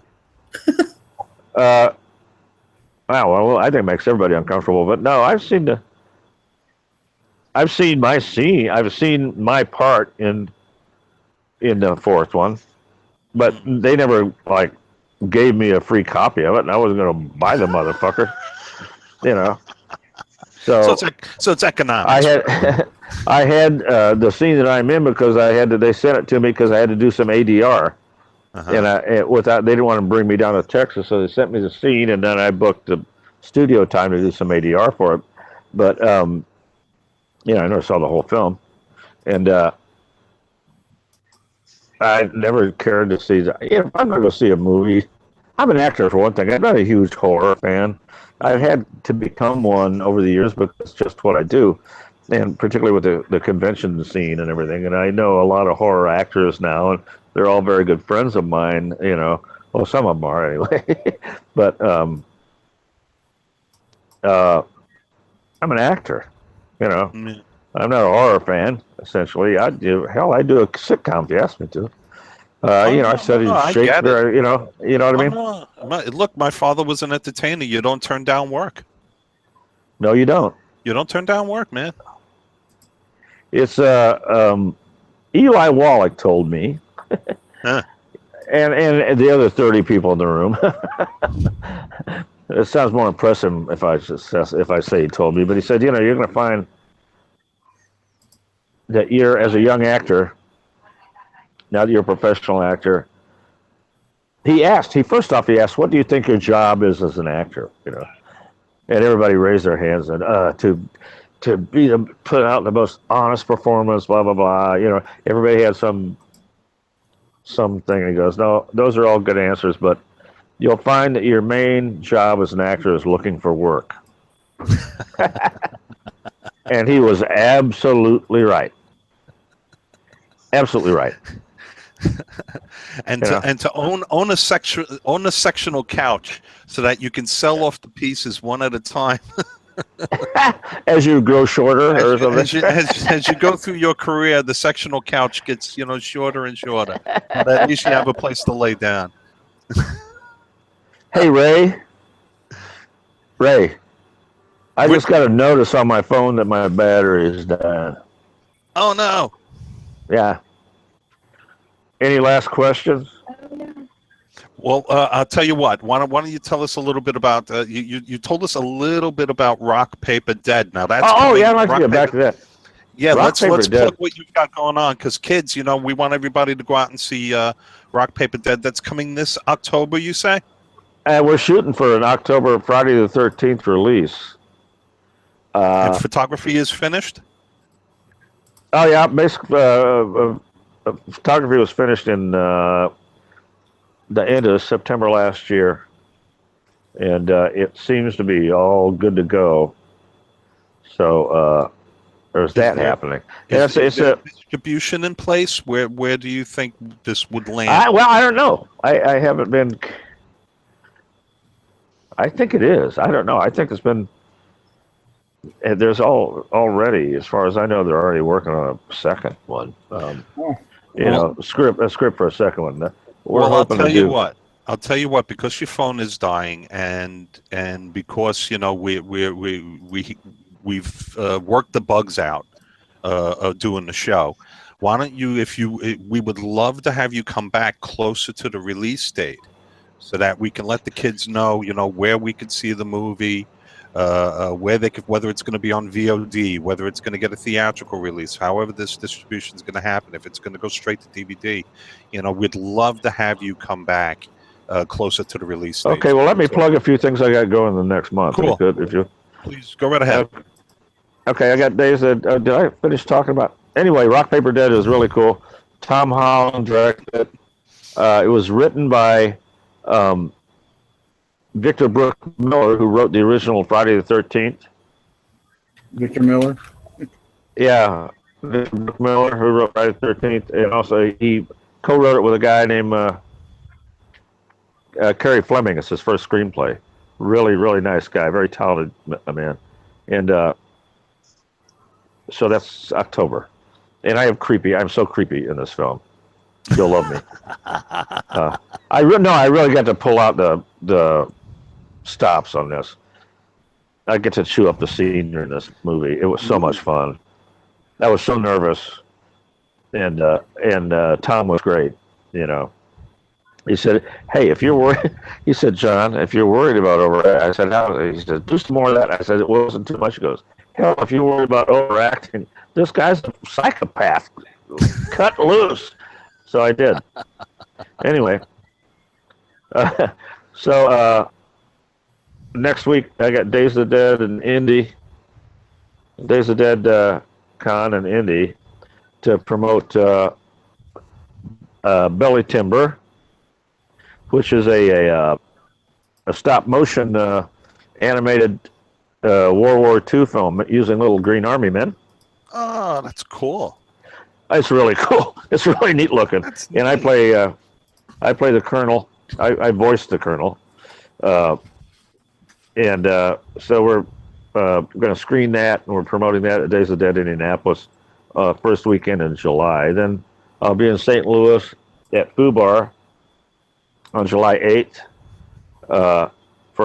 to do an intro for a screening of the original Texas Chainsaw Massacre. Really? And yeah, Louis, I should go to that. and are you what? You live close to St. Louis? Oh yeah, I'm right across the Okay. river. Well, you live on the Illinois side of the river. Yep, on the east side. You're a flatlander. You dirty flatlander. Yeah. What we're known as. Yeah, I don't associate with no flatlanders. We don't like your That's kind. it. Okay. That's at FUBAR in St. Louis. But if you don't want to cross the river, I'll be at Dark History in Champaign, Illinois, a few weeks after that. Well, I'll see you at Days of the Dead in Indy for sure. Okay. At the end of the month, I'll be there. I wish I could. I'll go be to in. that.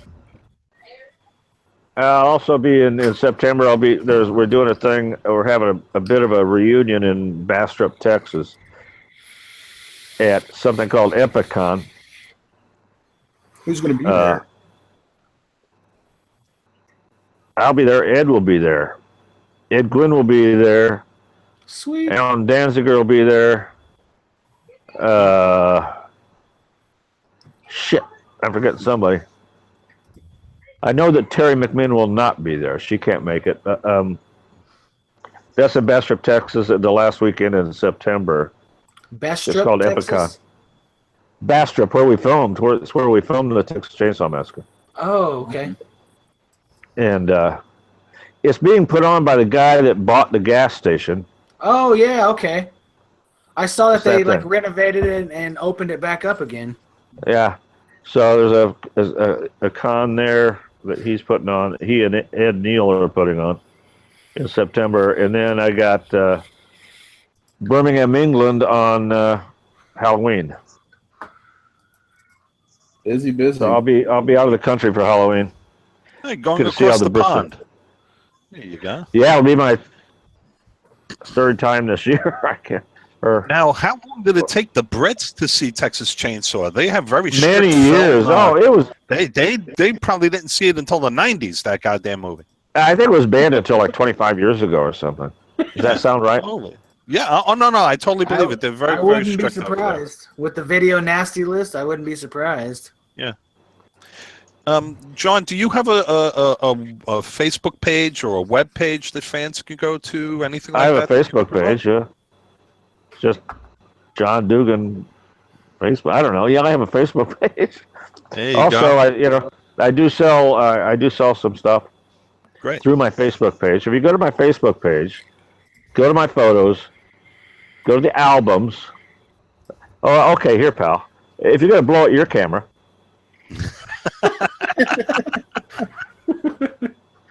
Oh boy. Smoking Yeah, that? I quit smoking after 47 years. I couldn't do it without this thing. Couldn't do it. What was that fucking talking about? Now you distracted Facebook. me. You're putting So- Okay. You have So, a right, store. You have a store, I believe, that fans can purchase items on Facebook. Well, it's not really. You just okay. Go to my Facebook page. We'll call it a store. Okay, we'll call it a store. And you go to my albums. I have an album called Photos for Sale. Look at it. There's something you want. Message me on Facebook, and I'll get back to you. And they're autograph are $20 right now for the low price of 2 for $30. And there's no postage in the 48 contiguous states. So Contiguous states. I'm looking at is that what it is? Contiguous? Here. Contiguous. I believe so. All right, now I'm dying. It is dying now. Okay. Well, thank you so much for joining us, Brian. You want to? Well, let's toss it back to Brian. What's going on, Brian? Yeah, no, thank you for joining us today, John. I'm sorry I was a little inactive. Those watching, You're right a now fucking on mope. YouTube- You haven't said a fucking no. You haven't said a word the whole time. I was dealing with some technical issues on my end, but I heard everything. And You dogged my ass for 2 fucking days. It was glorious. Go through all this shit. You barely even say hi to me once you get me on this thing. I said hi to you. Over it. I said I need to stop by and see it. Yeah. You know how many times? Brian for you, John. No problem. politely asked How many if you times- want to do this show. It's okay. Like at least 4 times the camera switched back to you and there's nobody there. It's just like Hey, you know what? it's just like it a, happens to the Just best thinking of us. Everyone's so used to me talking and yapping away that I was dealing with some technical issues with the Facebook, and our Facebook feed cut out, but our YouTube was still well, going. from what I've heard, you have technical issues with more than that. Yeah, exactly. Just a rumor. I'm glad. Did you hear it from my mother? No, from ex-lovers actually. You know. Some of your ex-lovers that I've had the pleasure of sleeping with. Oh God. I'm so glad. I hope your wife heard you. This got more in depth than I had ever imagined. Well, Well, at least you got a deep fryer. Yeah. It was a pleasure you do? talking to you, John. I really, Okay, I really nice talking to you, Ray. enjoyed it. Yeah, really Yeah, enjoyed super. it, man. 2 weeks. Thank you very much, John. I appreciate you coming on. Well, thank you guys. Thanks everybody. You're very welcome. You have a great night. Bye. Have Yeah. a good night. Thank See you. you later. Bye. How do I turn it off? Hang it up. Oh boy. Hey, he That was doesn't a want to treat. kill us now. That was There you cool. go. He was hilarious. Yeah. He was hilarious. It was really fun. Yeah. Oh man. Our I first figured guest. I figured he would be a treat to have on, and what a treat, because the technical issues on Facebook was something else. The whole software that I was using crapped out on me. It decided to crap out on me the day we had a special guest. I was watching you come in and out, so that's kind of why I kept going, because Wow, Ray. No, thank you very much. I could see that you were jumping in and out of the thing, and I didn't want any dead air or anything. So Oh, that's why yeah. I kept going with the questions. No, you did a great job. Thank you very much. Well, that was Believe me. fun, and Yeah. and you know it's nice to see somebody who studied and who worked at it, and he enjoys it. He enjoys the fact that he gets paid to do it, and the fact that he's part of a movie that penetrated the social lexicon of the country. I mean, Texas Chainsaw Massacre is nearly a household reference, and to be a part of that, to be able to penetrate social consciousness, to penetrate pop culture like that, I think is possibly more than any of us could ask. Who work in the business, who have, or at least have worked in the business, to be able to penetrate pop culture like that. Whether your movie, made $1 billion globally or not. When I worked for Sci-Fi, I got a drawing from a kid. A little kid drew a picture of Mansquito, and he sent it to me. And he sent me this picture of Mansquito. He drew it and he sent it to me. And I you sit at your desk and you look at the picture and you say, you know what, man, good enough. Good enough. The salary and everything else, fuck it. That's what you do it for. You do it for that. And so that's a privilege. And I'm happy to hear that. I'm happy to hear that he enjoys this and he goes out and he sees his fans. A nice man. Nice man. So we're still live on Facebook. I mean, on YouTube. Do you guys want to finish out with the Razor's Burn questions? May as well do them. We're not on Facebook anymore? Nope. We're only on YouTube right now. That's why I've been pulling my hair out and disappeared. How many YouTubers we got watching? Plenty. Plenty. Like Well, we got fuck, marry, kill. If people want to listen, want to do a little fuck, marry, kill. It's gonna be I got about 3 razor it's gonna burn be on questions. YouTube. Might as well do it. We have a very special fuck, marry, kill tonight. Ooh. Let's get it on. Are you ready? We're ready. We're just gonna go. Let's just go. Might All as right, well. let's just go. Okay, ladies and gentlemen, and the rest of you, boys and girls, it is time for the one, the only. Holy shit, kids! It's fuck, marry, kill. All right, so we have a very special. Thank you. We have a very, very special superhero edition of Fuck, Marry, Kill tonight in honor of the release of Wonder Woman. We are going to we are going now. Of course, now just to refresh the YouTubers at home who are watching right now. Of course, I am going to read out the names of 3 actresses who have been in superhero roles, and ask a roundtable question of who you would fuck, who you would marry, or who you would kill. So here we go for the gentlemen. And Morgan, dear, you will get your turn. You will get your spotlight in just a moment. So we'll go to the gentleman first. Here we go, guys. Fuck, marry, or kill. Scarlett Johansson, Gal Gadot, Elizabeth Olsen. And let's try Jared first. That's a good lineup. Good picking for y'all. Scarlett Johansson, Gal Gadot, Elizabeth Olsen. Fuck, marry, or kill. They're all very, very pretty.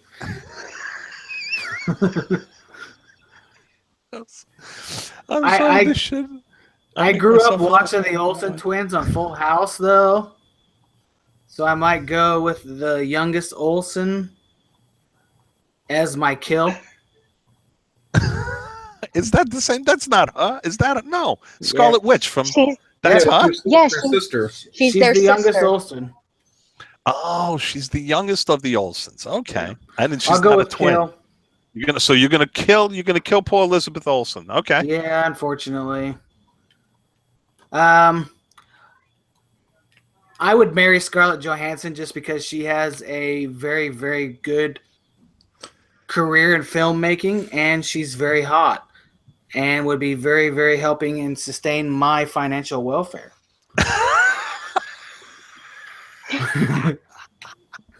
Looking down the road. Okay. Yeah.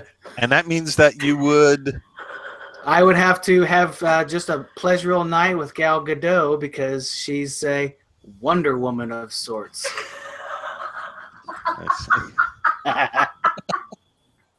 Okay. That's me. We have somebody listening, I think. All right, so just for in case people you're keeping score at home, that was Jared Letourneau telling us that he would marry Scarlett Johansson because of the financial benefits, stuff the living shit out of Gal Gadot, and stick an axe in Elizabeth Olsen's head. So very good, Jared. You're a credit to society. Razor, what about you? Fuck, marry, or kill? I would marry Elizabeth Olsen because she has a great rack. If you've seen Old Boy, you'll know what I'm talking about, even though that movie's fucked up. Interesting. So I'd marry her, and I think she's very pretty. I would have I'd have the F because I respect her, Gal Gadot, and I absolutely do not like Scarlett Johansson, so I would kill her. She has a dude voice. I couldn't live with somebody or do somebody with a dude voice.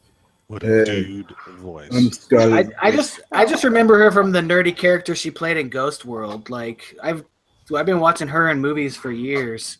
Yeah, I was attracted to her before, but then when she got into the Marvel universe, and then what was that movie, Lucy?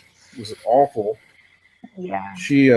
I've just totally turned off towards her, and they kept changing her hair and making it worse in the Marvel movies. Like each Avengers movie is really short and stupid looking, and just want to slap the wig off of her.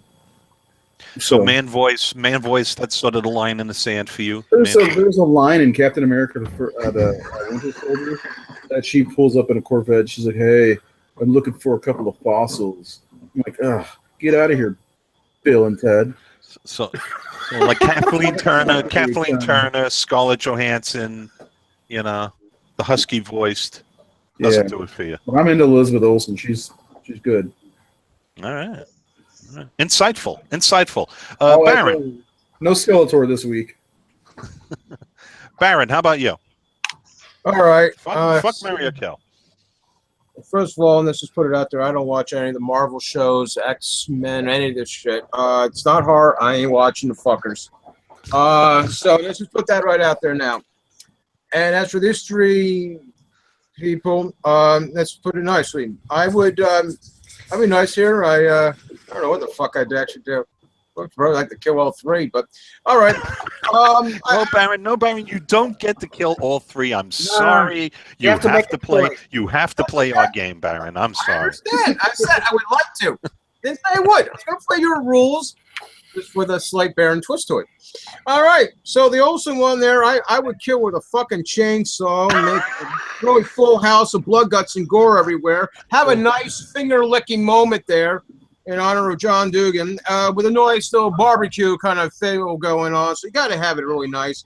You know, just smell up the neighborhood with it all and just invite everybody over. Say, hey, who wants a side of a breast and who wants a thigh? And let everyone have a moment there. So, you know, a block party of all sorts.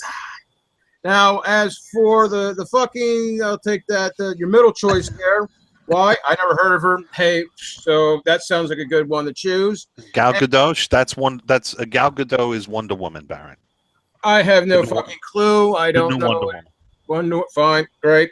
Well, let's see what wonders she can do in bed. Let's see. Can we pin the legs behind the head? Is she good in some other positions besides, you know, just your basic ones? Let's see what she can do. I want to see, can she do position 123? Can she do position 54? I want to see this. Let's have these things happen. That would be nice for my life after all the shit I've gone through this week. And I guess I'll marry Scarlett, do that for a while, and then get divorced. And, you know, since I have no money road in my name, show up to support me. So that'll be the good part there. All right, those are my choices. I don't know. Sound good? If not, I can change them up and make them more nutty for you. Peculiar, but we appreciate it. Brian, how about you? Where you? Fuck, marry, or kill, Brian. Oh man. Well, I would probably have to. I don't know. Maybe I'll have to marry Gail. You know, because Zionism. Is she a tribeswoman? I'm sorry. Is she a member of the tribe? Yeah, I think she needs armpit hair for that. Yeah, right. So I'll probably be a must so I can please my mother. Yeah, I was just gonna say you took my line. In an alternate world, that would have to be it. I don't know. I think I would love to hear Scarlett Johansson talk me to sleep every night. So I might have to marry her, and I have to kill the Olsen triplet because I gotta find out where the good drugs are. So I know she's not going to let me know where her sisters keep them. Kill her. Fascinating. Yeah, fuck her with a chainsaw, Brian. That'll be the way to go. Yeah, and Godzilla wasn't that great of a movie.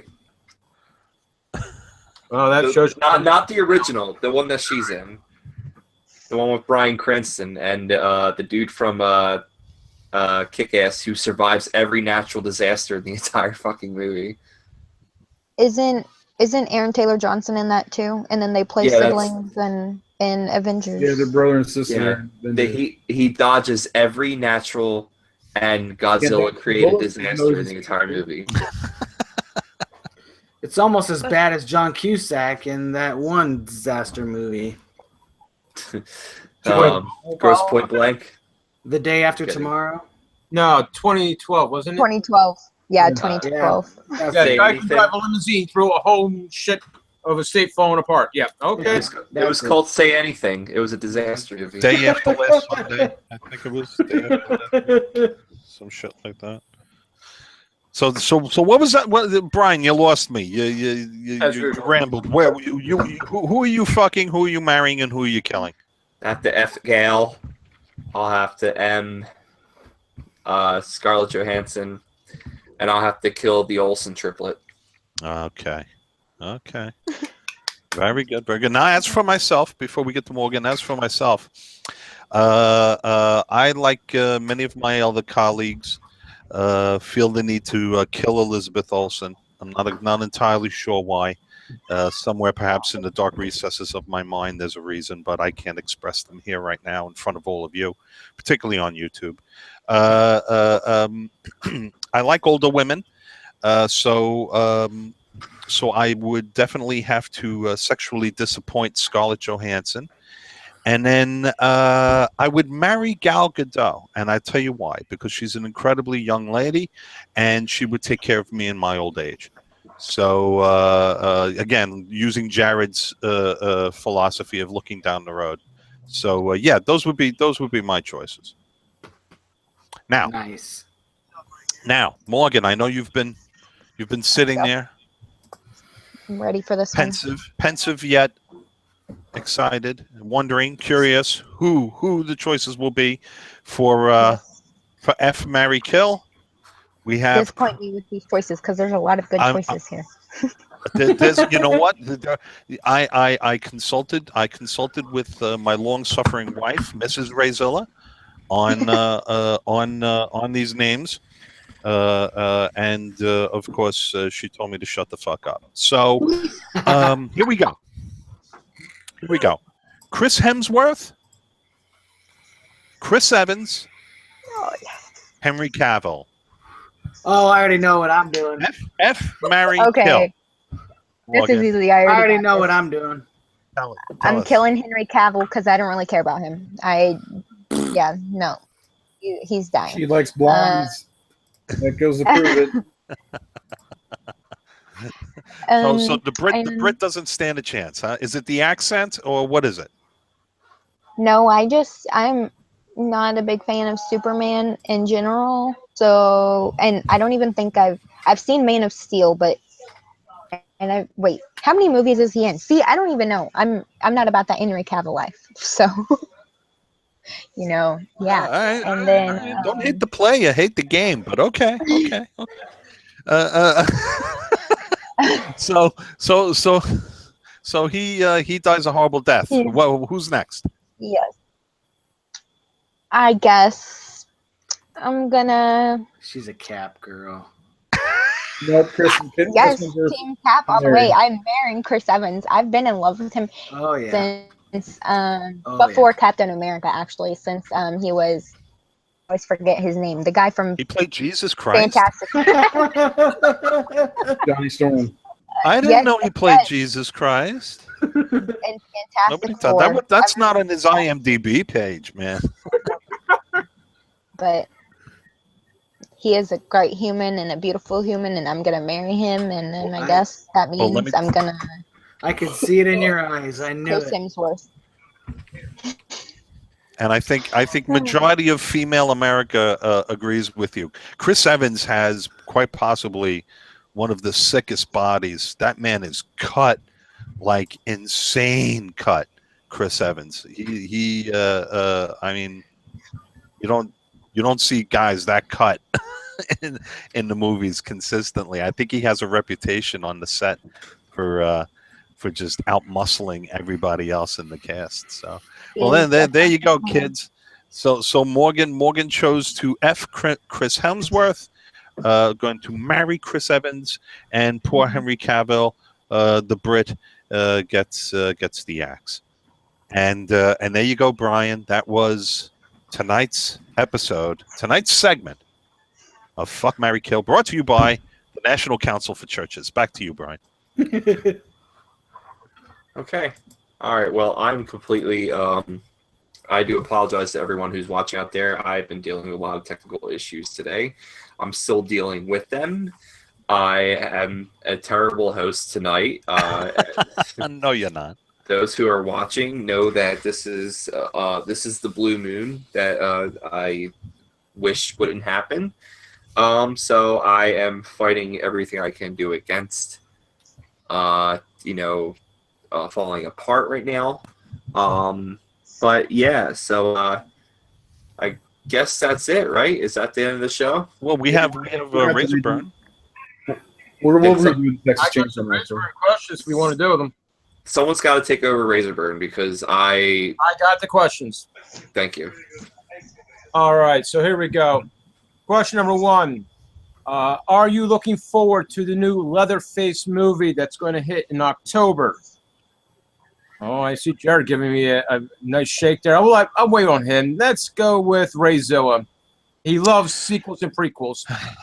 You know, all right. This is a really, really, really good question because I really am kind of agnostic when it comes to the more contemporary remakes, the Michael Bay, the first one, and Texas Chainsaw, the beginning. You know, they didn't take the franchise in a new direction. They didn't really do anything unique or different. You know, so I kind of called it a no harm, no foul kind of situation with those movies. So I wouldn't mind if they did one. It's just let's try and keep it stark and depraved and unsettling. Like we always say on the show, the goal of a horror film is to leave the audience feeling uncomfortable. And if that's the goal here, then it might be a good movie. I think the recent Texas Chainsaw films haven't really been all that bad. Okay, Morgan. I'm not really looking forward to it or not looking forward to it. You don't care. Yeah, I'm indifferent about it. I don't care. He's agnostic. Okay, Jared. I'm not necessarily looking forward to it or poo-pooing it at the same tone. I think I'll just watch it and judge for myself at this point. Okay. Razor. Well, there hasn't been a trailer, so are we even sure it's coming out? It's slated for an October release. That's all. Yes, it was Friday the 13th. Yes. Yeah, exactly right. We've heard that before. There has not been a trailer released, and it's way late in the game. I bet it doesn't even get released. I am not excited about it because it sounds like garbage. Okay. You know what? He's got a point. He's garbage. Texas Chainsaw Massacre 2003 was garbage. This is going to be garbage too. So I am not excited about it.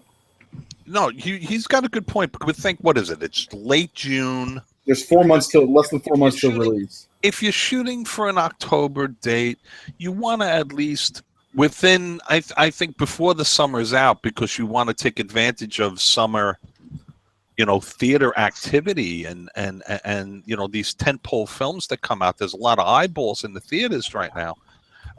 He's got a great point. You at least want to release a poster, some fucking art, There is a poster. If I might, I would agree with both of you off that one because I went to see 47 Meters Down, a film I did originally see back in October of 2016. I had the privilege of seeing that film, which was very good, by the way. And there's a lot of horror trailers that are played along with a horror film. Leatherface was not among them. However, Leatherface movie is done in the can and completed. So who knows where the status of the film exactly exists.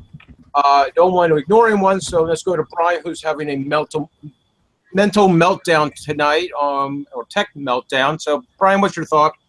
I don't even know the fucking question. Good. The question was, are you looking forward to the new Leatherface movie? Sure. That's my final answer. Thank you.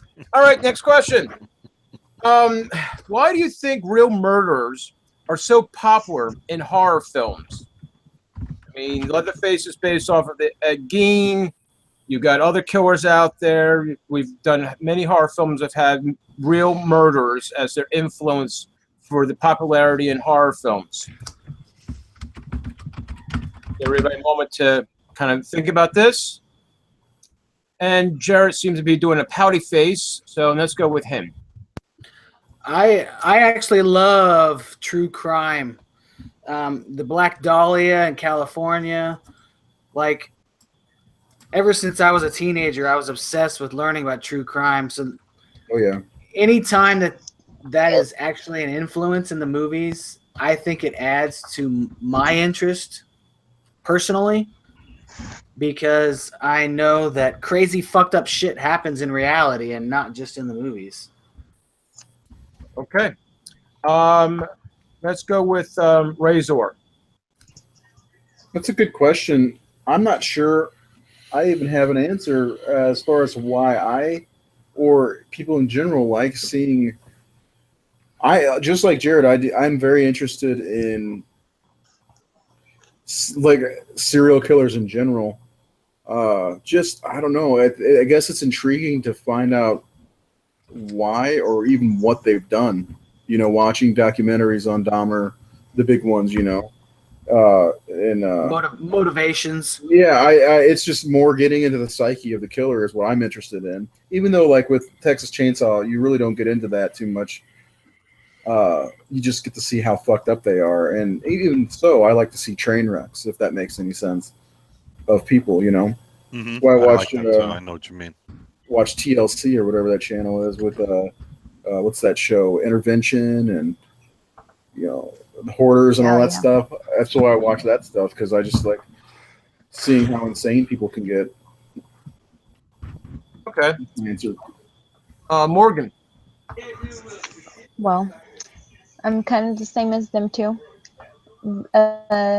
Very interested in, you know, serial killers and whatnot. But as for like why they even make the movies like that, I think they do it because it makes it scarier that like this is based on a real thing that really happened. Like what? Okay, this can happen to me. Yeah. Sorry, I just thought about that. Kind of piggybacking what she's saying is, whenever Jeffrey Dahmer was around in town, I remember there was a killer on the loose down out where I lived, and his name was Ramirez or something like that. Not the famous guy. Anyway, he rode the train tracks, and he would get off the train to a small town, kill a couple people here in Illinois. And I remember that was a frightening time, and people were scared. That's probably why, if people were like, "Well, this is based on a true story," like the Texas Chainsaw Massacre says, it might add some chills, you know. Or if it's something based off of Ed Gein or Jeffrey Dahmer or whoever, you know, that could add to the fear and maybe pique people's interest who are into that, like I am. Sorry. No, that's fine. I'll throw my 2 cents in right now. I believe it's because, again, it's real life. It can really happen. You don't know really what your neighbors are up to or what they're doing. I mean, the neighbor comes home from Lowe's and he's got a chainsaw. He's got himself an axe, tarp. You know, he's got himself some cement products. You don't know what they're doing inside their house. You have no clue. And then you're finding out, hey, my neighbor is really fucked up and he's got some interesting hobbies that he's been doing next door. So as Razor always says, real life is, of course, more scary than any of the monsters, and human monsters are the most bizarre ones out there ever. All right, Razor. Yeah, anytime that you can, create a story that is ripped from the headlines, you're going to attract a wider audience, I think, particularly when it comes to a genre that can contain fantastic elements. This isn't a Freddy Krueger or a Jason Voorhees.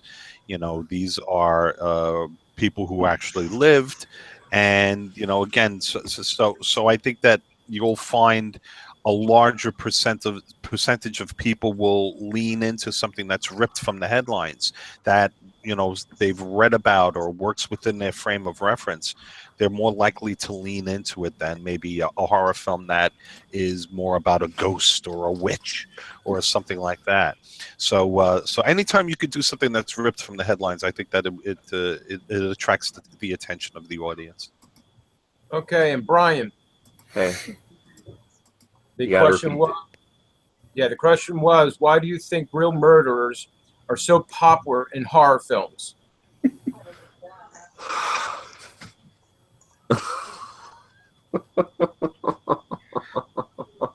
They're coming to take you away, Brian. They're coming. They're coming. No, they're They're right outside the door, Brian. I've been distracted this entire episode, and that was such an in-depth question. I know. You're quite welcome, Brian. I can come over and do a psychoanalysis later for you. Yeah. That's it, Brian. Fuck you. Use your brain. Obviously, I think that serial killers are used in horror movies. What was the question the extra again? killers are now using them. This is how we cut down the budget problems during the film. Okay, so killers in the movie. What was the question? Yes. Why do you think real murders are so popular in horror films? I think that real murders are so popular in horror films is because the audience can relate to the actual stories and feel like that, you know, they know these people because they've heard tales of it before, and they can relate to the actual. I don't fucking know. I don't know. I honestly don't know. I can't answer anyone's questions right now. This has been a shit show for me. I'm so glad that you guys have been. You're on a roll, though, man. You're making sense. Okay, we got one question left here. Why is the Texas Chainsaw Massacre, the first film, so popular, and what is your personal opinion of the movie? Let that kind of sink in there. It's like a two-part question. Again, is why is the first Texas Chainsaw Massacre film so popular, and what is basically your opinion of that film? Hopefully you've all seen it. If you haven't, you're really disturbed if you haven't seen it yet.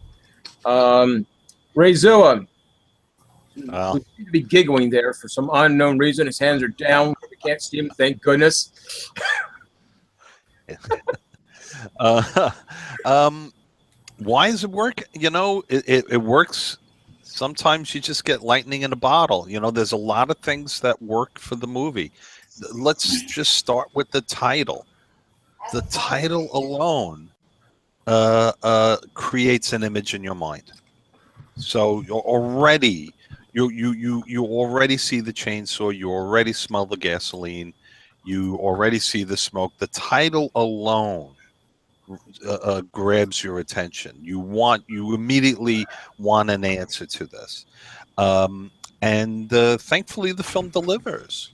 You know, there's a level of expectation. When I was doing movies at Sci-Fi, if you are going to call a movie Mosquito or Octopus or whatever, you can't make the audience wait, you know, an hour into the film before you deliver the monster. You have to live up to the expectations of the audience. So the movie's called Texas Chainsaw Massacre, and you know that creates that image in the audience's mind, and the film delivers on the image. It's lightning in a bottle. It's all of the elements coming together, and then it's the era in which the film was released that makes it so memorable. It's the first one out of the gate. People never forget the first time that they saw a real shocker.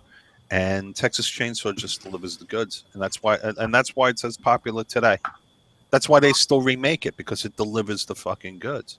Just on a follow-up, just for you, Rayzo, especially, did you see that film in the theater? Oh yeah. Yes. How was the audience's reaction to it? Well, you know, back in the day, you had to go to like the Harris on 42nd Street. One of the few theaters that didn't show porn at certain hours of the day. And I would go to the Harris, I would go to the Pandora, I would go to the Amsterdam on 42nd Street. So that's really where you had to kind of go to see these movies. And, you know, people, wasn't much of an audience reaction. There wasn't much of an audience, you know, but me and my friends lost our shit. We loved it. You know, this was around the time that VHS was starting to pop. You know, so you couldn't even really see the movie on VHS at that point. I think I saw it with like Mark of the Devil. I saw like Mark of the Devil and Texas Chainsaw Massacre as a double feature on 42nd Street in Manhattan. Combination. That's something, right? Yeah, I mean, they work. Those two movies work, you know, together as a double feature. That I'm sure. I'm fairly positive that was it on the old Harris Theater on 42nd Street in Manhattan. Okay. On to the rest of the Horror Syndicate bunch. Morgan, Why do you believe the film is so popular, and like your opinion of the movie?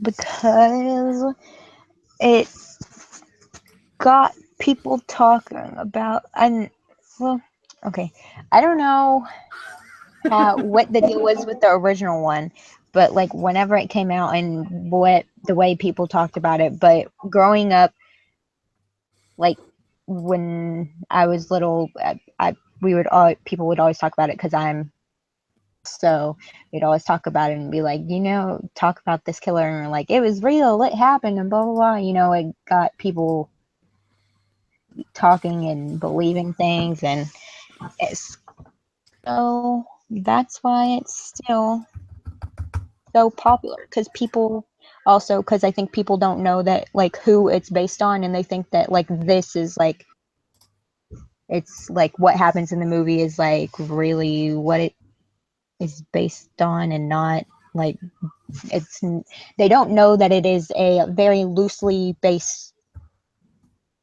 on something else. That Okay. horrible what was your opinion sentence putting together, but what was your opinion? I liked it. What was that? I liked it. Okay. All right. Jared. All righty. Well, I kind of had a slight question that was close to this that I wanted to add to the Razor's Burn, but you pretty much covered it. Sorry about that. Which is basically why this movie has stood the test of time. We all know it has, but what are the reasons why? Brian said it earlier in the opening of our show, and it was the accurate portrayal of sheer terror. Yeah. That is why I love this movie and why it has stood the test of time. Okay. Razor. So why do I think that it's so popular, or why? Why do you think why is the first Texas Chainsaw Massacre so popular, and what is your opinion of the film? Well, it's so popular today because it's revered as one of the top horror movies, I think. It is in my book. That's one of the ones that when my mom told me, when I told my mom that I like horror movies at 6, she's like, try this. And they showed me the Texas Chainsaw Massacre at 5 years old, And it's just, it was one of the ones she saw when she was 15 years old in the summertime, and all her friends had to go see it because there was a scuttlebutt. There was the word of mouth was spreading. This was a fucked up movie. And it had to be true. It had to be a real movie, and that, I think that's like people thinking that it was based on a real story, not knowing, like we do, the background of it. I really do think it enhances, your thought of what this movie could be. Like, this actually fucking happened in Texas. Yeah, see, that's what I was saying, but you're saying it better. I was having trouble putting my words together. Well, I mean, think about that. And first of all, just knowing that having Texas in the title makes me never want to go through Texas. I know there's populated areas in Texas. I've been to Texas many a times, but just seeing how bleak the movie can be and how terrible the area is around there, it's just like, you don't want to get caught in the middle of the road or in the middle of the highway in Texas where there's nothing. Make sure you gas up. But I think a lot of it has to do with how real it is, how gritty it is. In my personal opinion, it's a top 5 horror movie. It's not gory. It's just like Brian said and Jared just said. It's pure terror. The whole movie. I mean, from picking up the hitchhiker, when they pick up Dracula, as Franklin says, from picking him up to my favorite scene in the whole movie is whenever the guy gets hit in the fucking head with a sledgehammer. I had seen the movie many times growing up. I saw it in the theater for the first time in 1999, and just seeing that on the big screen, it still had an effect. Seeing that scene and him, like, his body, shaking and quivering all over, and then the girl falling into the bone room, and then Leatherface coming out, and as she tries to leave, he, like, it almost seems like he pulls her out of thin air, back in the room, and then the iconic scene at the dinner table with Grandpa. That right there, I mean, just so fucked up. This shows you how messed up people are in the world, because have got to be people like this out there that are that crazy, that messed up. And each movie kind of touches on that, and that's why I hated the remake so much, was because they took all of the grit out of it. They took all of the fucked up family stuff out of it, and they tried to make it a Hollywood fucked up family, which didn't work. Yeah, it's a glossy movie. It's glossier, it's shinier, but they didn't. I didn't feel like they, crashed and burned the franchise with it. They played. I thought it was a very safe remake. They didn't take it in a new direction. They didn't tell us anything we didn't already. I thought the one what was it? The New Beginning. That one wasn't. That one wasn't so great, because after all, fuck that. I guess there had to be a Victim Zero at some point. I like that one better. So that movie plays itself out to sort of its logical conclusion. How did they get started killing all these people? Well, no shit. There had to be a Victim Zero. They had to start somewhere. That's the problem with the remake and the prequel, because as Brian and I had conversations, he had just shown his wife the movie, and he told me, you know why I like the Texas Chainsaw Massacre? Because there is no reason why. There is no explanation of why they're doing this. That is why it holds up. That is why people see it, because it's just straight horror. Well, she says, why are you doing this? Why are you doing this? She does say it in the film. So, and it's kind of like the difference between Carpenter's Halloween and Rob Zombie's Halloween. Rob Zombie's Halloween tries to give us a reason, tries to give us, answers. Where I think the point you're trying to make is that what makes it scarier is that we don't have those answers. Yes. You don't know why these people are putting people on, meat hooks. You don't know why the hitchhiker is setting this up. You don't know why Leatherface is the way he is. Right. You wouldn't know if it was happening to you. Like, you wouldn't know that. So. And remember the era in which the movie. Remember the era in which the movie comes out. The Vietnam War is winding down, and the Vietnam War is exceptionally ugly. You had night after night of body count. I remember as a little kid watching TV, and they kept score. This many Viet Cong died. This many Americans died. They literally kept body counts. You watched it on, and that was how you figured out if one side was winning or one side was losing, by how many guys that you killed, and it was becoming disgusting, and people were getting revolted by this. So it was a very stark and dark era, and I think that spilled out into cinema, and why we see films with anti-heroes like Vito Corleone in The Godfather, Michael Corleone, or Popeye Doyle in The French Connection. We see these dark, we're supposed to be rooting for these people, I think that the times, the sign of the times, and the era in which the film was made also adds to its bleakness. It's a bleak movie. Mm-hmm. Okay, that's all the questions for the Razor Burn. Cool. Well, I think we lost Brian along the way somewhere. Sorry, he was out a long time ago. He was completely defeated by this. Yeah, he really had problems. I guess the weather. I don't know if it was weather related or if it was his Wi-Fi or something like that. But I want to say thank you to all the folks on YouTube for sticking with us. That's for sure. Thank John Dugan for being part of the show also. Yeah. Well, he was pretty great. He was actually he was amazingly patient. we almost lost him. So what's that, Baron? I'm sorry. That's an understatement of how patient it was. I wonder how many beers he went through before he had success there. Yeah. Well, hopefully we'll have him back on the show closer to the date of Rock Paper Dead is the name of the movie that he was promoting, and he says it's going to be coming out in October, so hopefully we'll have him back on the show. Yeah, Michael Madsen stars in it, Tatum O'Neal. Wow, fantastic cast. Yeah, it's got quite a bit of names in it. Very cool. Maybe getting a theatrical release, I think so. Well, for his sake, I hope it happens. Our first guest. I'm gonna go see him when I go to Days of the Dead. I'm gonna go try to see him, get one of his prints as Grandpa. He's got some cool pictures on his Facebook page that he was talking about. I'm gonna check them out. There's a cool picture of him and the whole Sawyer family sitting on the porch or something. That's the one I kind of want to get, even though I can't get the other to sign it now. But who knows? Very cool. All right. Well, in Brian's absence, let's go around and Baron, where can we find you these days on the interwebs? Again, like I said, I'm usually hanging out at a cemetery. It's always a nice, quiet place, and not too many people bother you, so you can talk to the dead a lot. And you can also handle your schizophrenia really well too.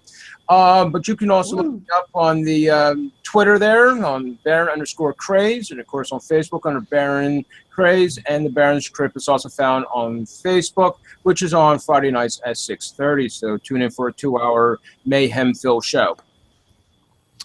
Thank you, Baron, and again, we're happy that you're feeling well, that you're okay. And yes. And remember, kids, send your prescriptions to Baron Craze, care of... Satan Spawn needs more medications all the time. That's right. Our resident horrific physician. Murray Hill Station 10109. Jared, where can we find you? You guys can follow me on the Facebook at Jared Letourneau, or if you want to follow me on Twitter, which I'm still getting used to, zombie_survivor. Thank you, Thanks Jared. for taking over, Rayzilla. No problem. Morgan, dear Morgan, the only person in the syndicate who has a shred of common sense. Morgan, where can we find you? Oh, Lord, you can find me on Twitter at Morgan_Jewel_S. All right, thank you. And the chairman of the board, the man himself, the head honcho, the BMF. There he is. Keep him coming. Right. The top dog, the head cheese. The head cheese. The myth, the legend. Wasn't that the name of Texas Chainsaw Massacre? Was it supposed to be head cheese? My daddy make a good head cheese. Where can we find you, Razor? Well, of course, you can find me at Razor_ on the Twitter, _33. Razor_. That's it. And Razor_33 on Twitter. Follow Rage Razor on Facebook, and please follow Gorilla Comics if you're into comics on Facebook as well. Help me out. I'm trying to sell some comics here. Right support on. Gorilla indie comics, kids. Yep, support indie comics. Support indie comics, boys and girls. That's right. And as for myself, you can find me every Tuesday night neutering cats and dogs down at St. Mickey's Knights of Columbus here in Lodi, New Jersey. Yes, please, and free housebreaking wee pads with every neutering. So please bring the pets on down. Otherwise, you can find me on Facebook at Ray Canella. That's 2 N's, 2 L's, and 1 gun. Also, you can follow me on Twitter at RayzillaNJ. So, guys and gals, thank you so much for sticking with us on a groovy night. Facebook was a bit of a pain in the ass, but we managed to soldier through. And we will see you next week on the Horror Syndicate. Same time, same location. Be well and good night.